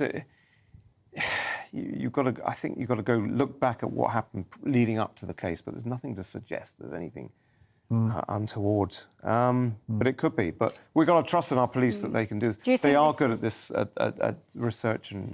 Do you think this is a case of the police messing up? No. That in the first, perhaps, you know, few hours that the police... because you know, Paul Ansell, this poor woman's partner, you know, seems frustrated by the search. The family, you know, quoting the diving expert who's told the Mail that the family is frustrated with officers' approach. Yeah, I think because, you know, I have listened to experts that's been on here, actually on GB News, you know, and apparently the first few hours are absolutely crucial of collecting evidence. In any disappearance. Yeah. Yeah. And the police sort of in the first few hours said, we think she's fell in the river. You know, ruling out other things that could have happened. I don't think they ruled anything out. I think they took the most likely scenario was that she'd fallen in the river, and they concentrated on that. But they've done minute searches of the riverbanks. They've talked to all the local people. That's the mystery of this story, is they have done everything the right way, in the right order, and they've done a lot of it. You're very critical, Linda, of how this is being treated online, and I guess, you know, this is the modern era now where people will play out their theories on Twitter and elsewhere. What's your appraisal of how the papers have handled this and broadcasters? I think the papers have done what they normally do. I think the broadcaster that did this interview did a good job. Yeah. Dan Walker on Channel 5? Yeah, absolutely. Very compassionate, very considered. Journalist did a great interview, if you can use that terminology. Yeah. I think the newspapers have handled it very well. But the problem with social media is there's no handbrake on it. You know, people like me that trained as newspaper reporters, where you do, you know, law, you do sub-editing, you do feature reporting, you do news reporting, your copy leaves, you know, it used to be a typewriter when I was very young, but it goes to the sub-editor, it goes to the lawyer, it goes into a whole process before anything goes out into the public arena. Now, we're just one button away from severely traumatising people. Yeah, it's disgraceful. Too right. Can we have some light relief before the break? I've got great stories coming after the break, but can we just thank Prince Harry for a bit of levity on this dark day? The Daily Express, tell us, Harry, are you coming to the coronation? Harry and Meghan will soon be invited to the coronation, but a quick decision is wanted on whether or not they will attend. Well, what do we think about this? You fought for Queen and country, Adrian. Should he be there? Should Harry and Meghan be at the coronation? Would you invite them if you were Charles? There are no military friends I know who have any good words to say about either of them. Sadly. Is that sin? For all of the revelations? That's all the revelations. Yes, if there's one out there, please let me know. But no, disgusting is the view that's one's used. I mean, you know, we fought for Queen of Country, we serve for Queen of Country. You don't rubbish your monarch. And it's more than a person, more than his father, his great-grandmother. It's an institution, like it or loathe it. So no, I personally don't think he should come, because it'll take away from his father's big day. So if you're King Charles, you withhold the invitation? Yeah, he's going to win. You know, he can't win either way. That's the problem. It is. It's a tricky one, isn't it, Linda? A dilemma for the king. Well, it's not. He's going to invite Harry. No, he's going to invite him. But put the knave at the back of the nave. That's what I say. I mean, it's extraordinary, really. But I think Prince Charles has been very considered and very compassionate about King Charles. I keep doing that. I'm still doing it. You mustn't demote him, you know. You'll get sent to the Tower. No, I will. I'll be sent to the Tower. My head will be... But I think King Charles has been very considerate about Prince Harry. When the Queen first died, he made a very considered speech where he said, you know, I love my son and I love his wife and I welcome them back into the fold. He smoothed it all over. I admit it's really, really difficult with this book. Have you read the book? No, I haven't. I've read the book. I've read it and I've smoked it. Yeah. Oh. Yeah. What, you mean you burnt it? Yeah, exactly. I used it. It was a particularly cold January night. You thought I needed an extra log on the fire. I'm tired of using it as a doorstop. No, yes, I read it for my sins, and Yeah, I just thought it was a rather tedious monathon. It is a monathon. I think it was well written, actually. But he did have a very good writer do it for him. And I thought it was readable. I read it very quickly and I found it really interesting. And for journalists like me, there's almost a story on every page. I mean, you've covered the Royal Beat affair, Mel. I was outside the hospital when he was born. There you go. So I'm really happy about the book, because I read that and I thought that's fine. But it doesn't mean to say that I think that, I'm against him. Yeah. Lisa, very briefly, if you can. This can be brief with me. You know what I think about them all. All of them. This is bread and circuses, and he's a clown. There you go. The problem is he must invite them, King Charles, in my opinion, because otherwise he's giving them something else to moan about. Yeah. And it will be another book and another podcast. I think it's going to be another book and another podcast. There is another book coming. Let's going to be honest. This isn't going nowhere. There is. Oh, that's good. That will warm the house up next year. That's another one that goes in the fire. Listen, there you go. It's all about free speech. Good luck to him. I think King Charles must invite him. And wouldn't it be nice if he changed his tune and showed a bit of humility? But there you go. Each to their own. Fascinating story coming up from The Times. Learn work skills or face benefits cut. We'll discuss that next.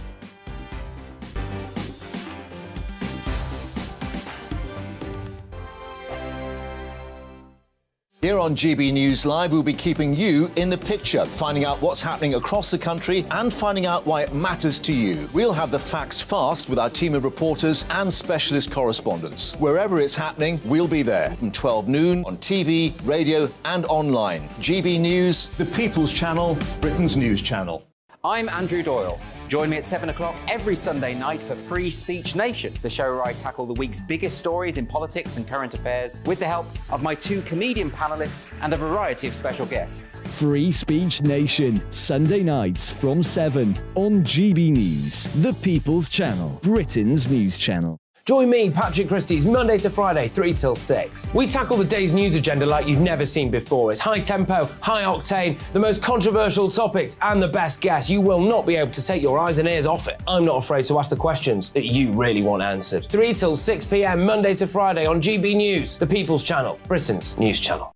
Join me every Sunday at 6 p.m. for Gloria Meets. In exclusive interviews, I'll be finding out who our politicians really are and what they really think. It's something that you would never want anyone to suffer. I didn't know what channels there were. I didn't think I'd be believed. I must have weighed about 7 stone and I'm 5'8". My instincts was to sort of cover this up. I mean, clearly that was a mistake. Join me every Sunday at 6 p.m. on GB News, the People's Channel, Britain's news channel.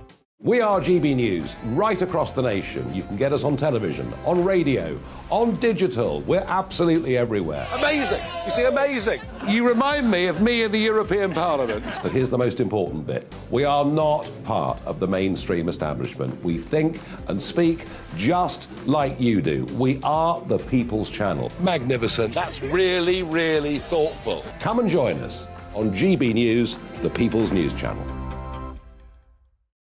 Monday to Thursday, 9 p.m. till 11 p.m. Join me, Dan Wootton. I'll bring you the sharpest takes and hottest debates. Do you not believe in prisons? I don't believe in prisons. I'm completely stunned. I guarantee you there'll be no spin, no bias, no censorship. I actually was personally quite offended by it. And no reason to go to bed. So I guess they've always been quite woke. That's Dan Wootton tonight on TV, radio and online. Monday to Thursday from 9 p.m. till 11 p.m. on GB News. The People's Channel, Britain's news channel. This year on GB News, we've got brand new members in the family. Join us. Across the entire United Kingdom, we cover the issues that matter to you. GB News will always stay honest, balanced and fair. We want to hear whatever is on your mind. And we don't talk down to you. The establishment had their chance. Now we're here to represent you. Britain's watching. Come join us on GB News, the People's Channel, Britain's news channel.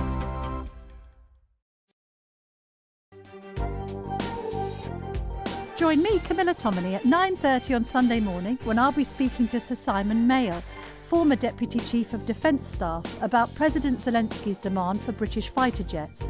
I'll also be asking Tory MP Tobias Ellwood, Chair of the Defence Select Committee, whether the UK is spending enough on defence. And PR guru Joe Tanner, former advisor to Boris Johnson, will be taking me through the newspaper headlines. All that and more at 9:30 on Sunday.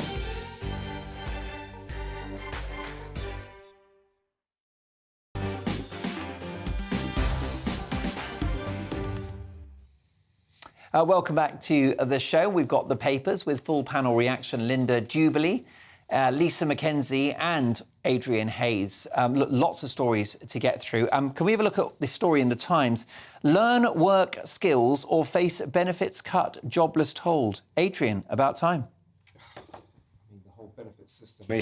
Look, I know one side of the political divide say we need to help the needy and the poor and those who need help. Of course it is, but when the gap between benefits and working is so narrow, if not at all, something's wrong. But again, we don't have the courage to sort of face it. So is this one thing, learn work schools or face the benefits cut? Possibly. But it needs a whole overhaul. But like so many things in our system, I just don't see it coming. Lisa, it's got to pay to work.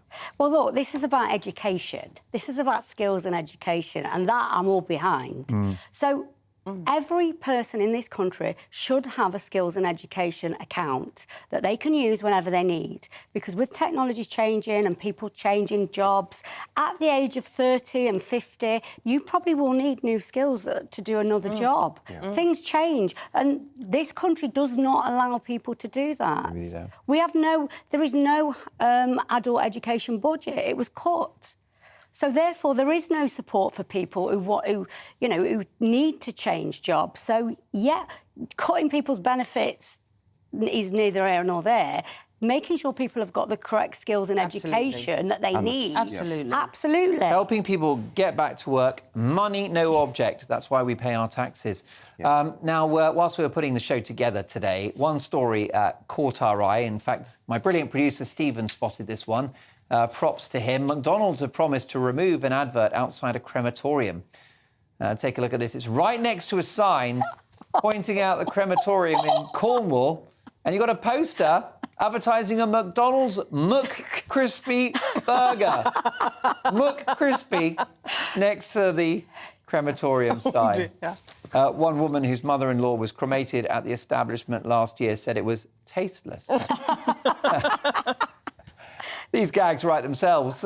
Two more to squeeze in. A mother on Mumsnet is furious after a family friend asked her for payment for advice on buying a property, despite her hosting him and his family for free just months earlier. So it begs the question, should you charge your friends or family for professional advice? Linda, let's imagine, a friend of yours is an architect. You're like, oh, how do I build that extension? They give you, a few ideas, and then you get an invoice a week later. This woman, the original woman, should stop whinging about this. That's my view.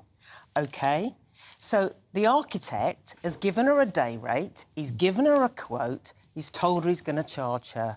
Job done. Yeah. She says, why should I give you money? You came and stayed at my lovely home for a whole week last year, and I think we did most of the cooking.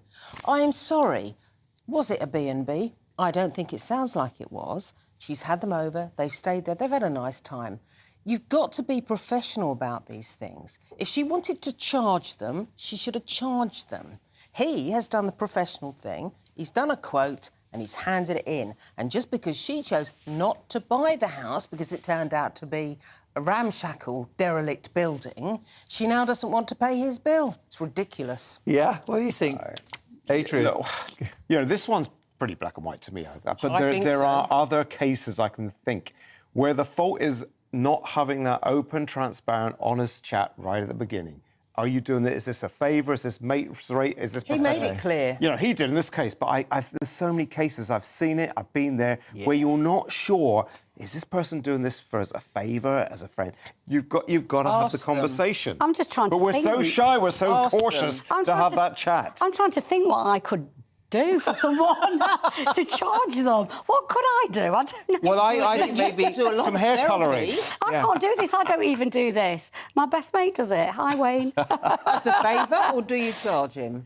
No, he's my best mate, and I've got to say he's been doing my hair for free for 20 years. Well, there you go. But I am his best mate. Well, right? I think it's payback time, I've got to say, especially for that gorgeous hair of yours.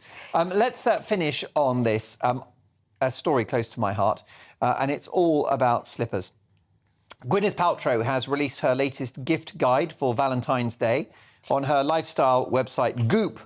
The businesswoman and actress is offering slippers for £700, a 500 quid blanket, and a board game for 1,500. So let's focus on those slippers. Are slippers one of life's essentials? Would you pay that much for a pair? Linda, you got strong views on slippers? I tell you what, I've got to say that I read all this and I fell for the Olivia Van Howe ostrich feather trimmed slippers for £795. What a lovely gift. I'll never be able to afford them because I haven't got that much change hanging around, even in my bank account, never mind my back pocket. And actually, I prefer that to the vagina-scented candle that she was selling. Beg your pardon, yeah. Well, can I tell you, I've worn the slippers and the candle, and they're both very... I'm actually wearing the candle as we speak. I've never felt better. So, I'm Mark, literally glowing. Oh, dear. Stop there. I never wear slippers. I wear flip-flops, or... do the Aussies still call it thongs? Thongs. Yeah, I've never worn a thong in my life. But anyway, I do wear flip-flops around the house to stop dust getting in your heels. Cracked heels is a bit of a pain. Oh, yeah. So flip-flops is a compromise. But I just feel that slippers are a very British thing, don't you think? I like slippers. Lisa? I've got a pair of... I always wear slippers. Not obviously mine are $2.99, but I think they do the job. But I was looking earlier, and you know slippers are very dangerous. Yeah, and actually lots of people How? Because you can slide out of the back people of them fall when down you're on the stairs. Oh, dear. They are dangerous. Yeah, it's one of the, like, Unless common you've got them household... filled in. You need to go filled to in. M&S. Other stores are available, John Lewis, and you get the proper slippers with a back on them. Yeah, just like... Little bit stretchy. Yeah, to use another brand, Ugg boots, little tiny Ugg boots. The Germans are very big on this because the Germans, they call them Hausschuhe, which is house shoes. You know, they're very into hygiene in Germany, unlike us stinky Brits. And so, you know, the Birkenstock, which are these sandals, but the slippers it's a big tradition. And if you go into a house in shoes, you'll raise eyebrows. Most of the place I live, Middle East, Asia, you leave your shoes on. That's right, the shoes come off. Absolutely. I lived in Far East. Shoes at But my problem is I must have 3 pairs of slippers. I don't know where they are. Where do they go?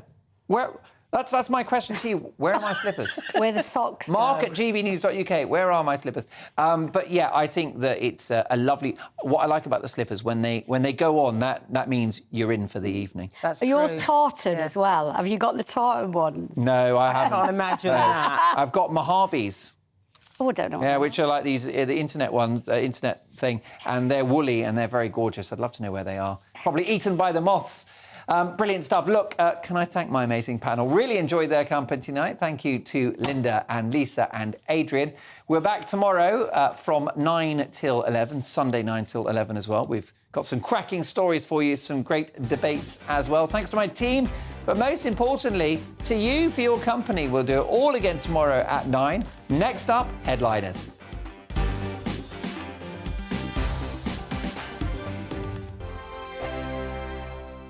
We are GB News, the People's Channel. And right across the United Kingdom. You can find us on Sky Channel 512. Virgin Media Channel 604. Freesat Channel 216. Freeview Channel 236. And YouView Channel 236. You can also take us with you on DAB Plus Radio. With the GB News app and at the website gbnews.uk. We're absolutely everywhere. Come join us on GB News, the People's Channel, Britain's news channel. Join me, Nana Akue, Saturday and Sunday afternoons on GB News. Expect fiery debate and passionate discussion as me and my panel tackle some of the biggest topics hitting the headlines. It's a place for everyone's opinion. No one gets cancelled, but no one gets an easy ride. Oh, she's on it today! Be ready for conversations that are fierce, frank, and of course, fun. Every Saturday and Sunday afternoon from 4 p.m. on GB News, the People's Channel.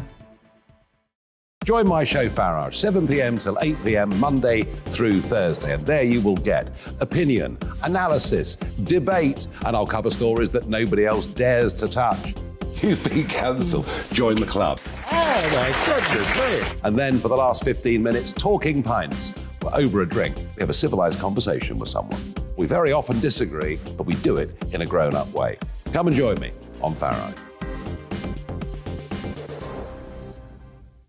Hello there, it's Eamonn Holmes here from Breakfast on GB News. We're not just on your television and your screens, you know. We're on DAB plus digital radio, so you can listen to your favourite shows on the move. If you've not yet listened to GB News Radio, it's very simple. We're on your radio player and TuneIn apps, on your smart speaker, phone or tablet, or online at gbnews.uk. Take us with you wherever you go. GB News Radio. You never have to miss a moment of the People's Channel.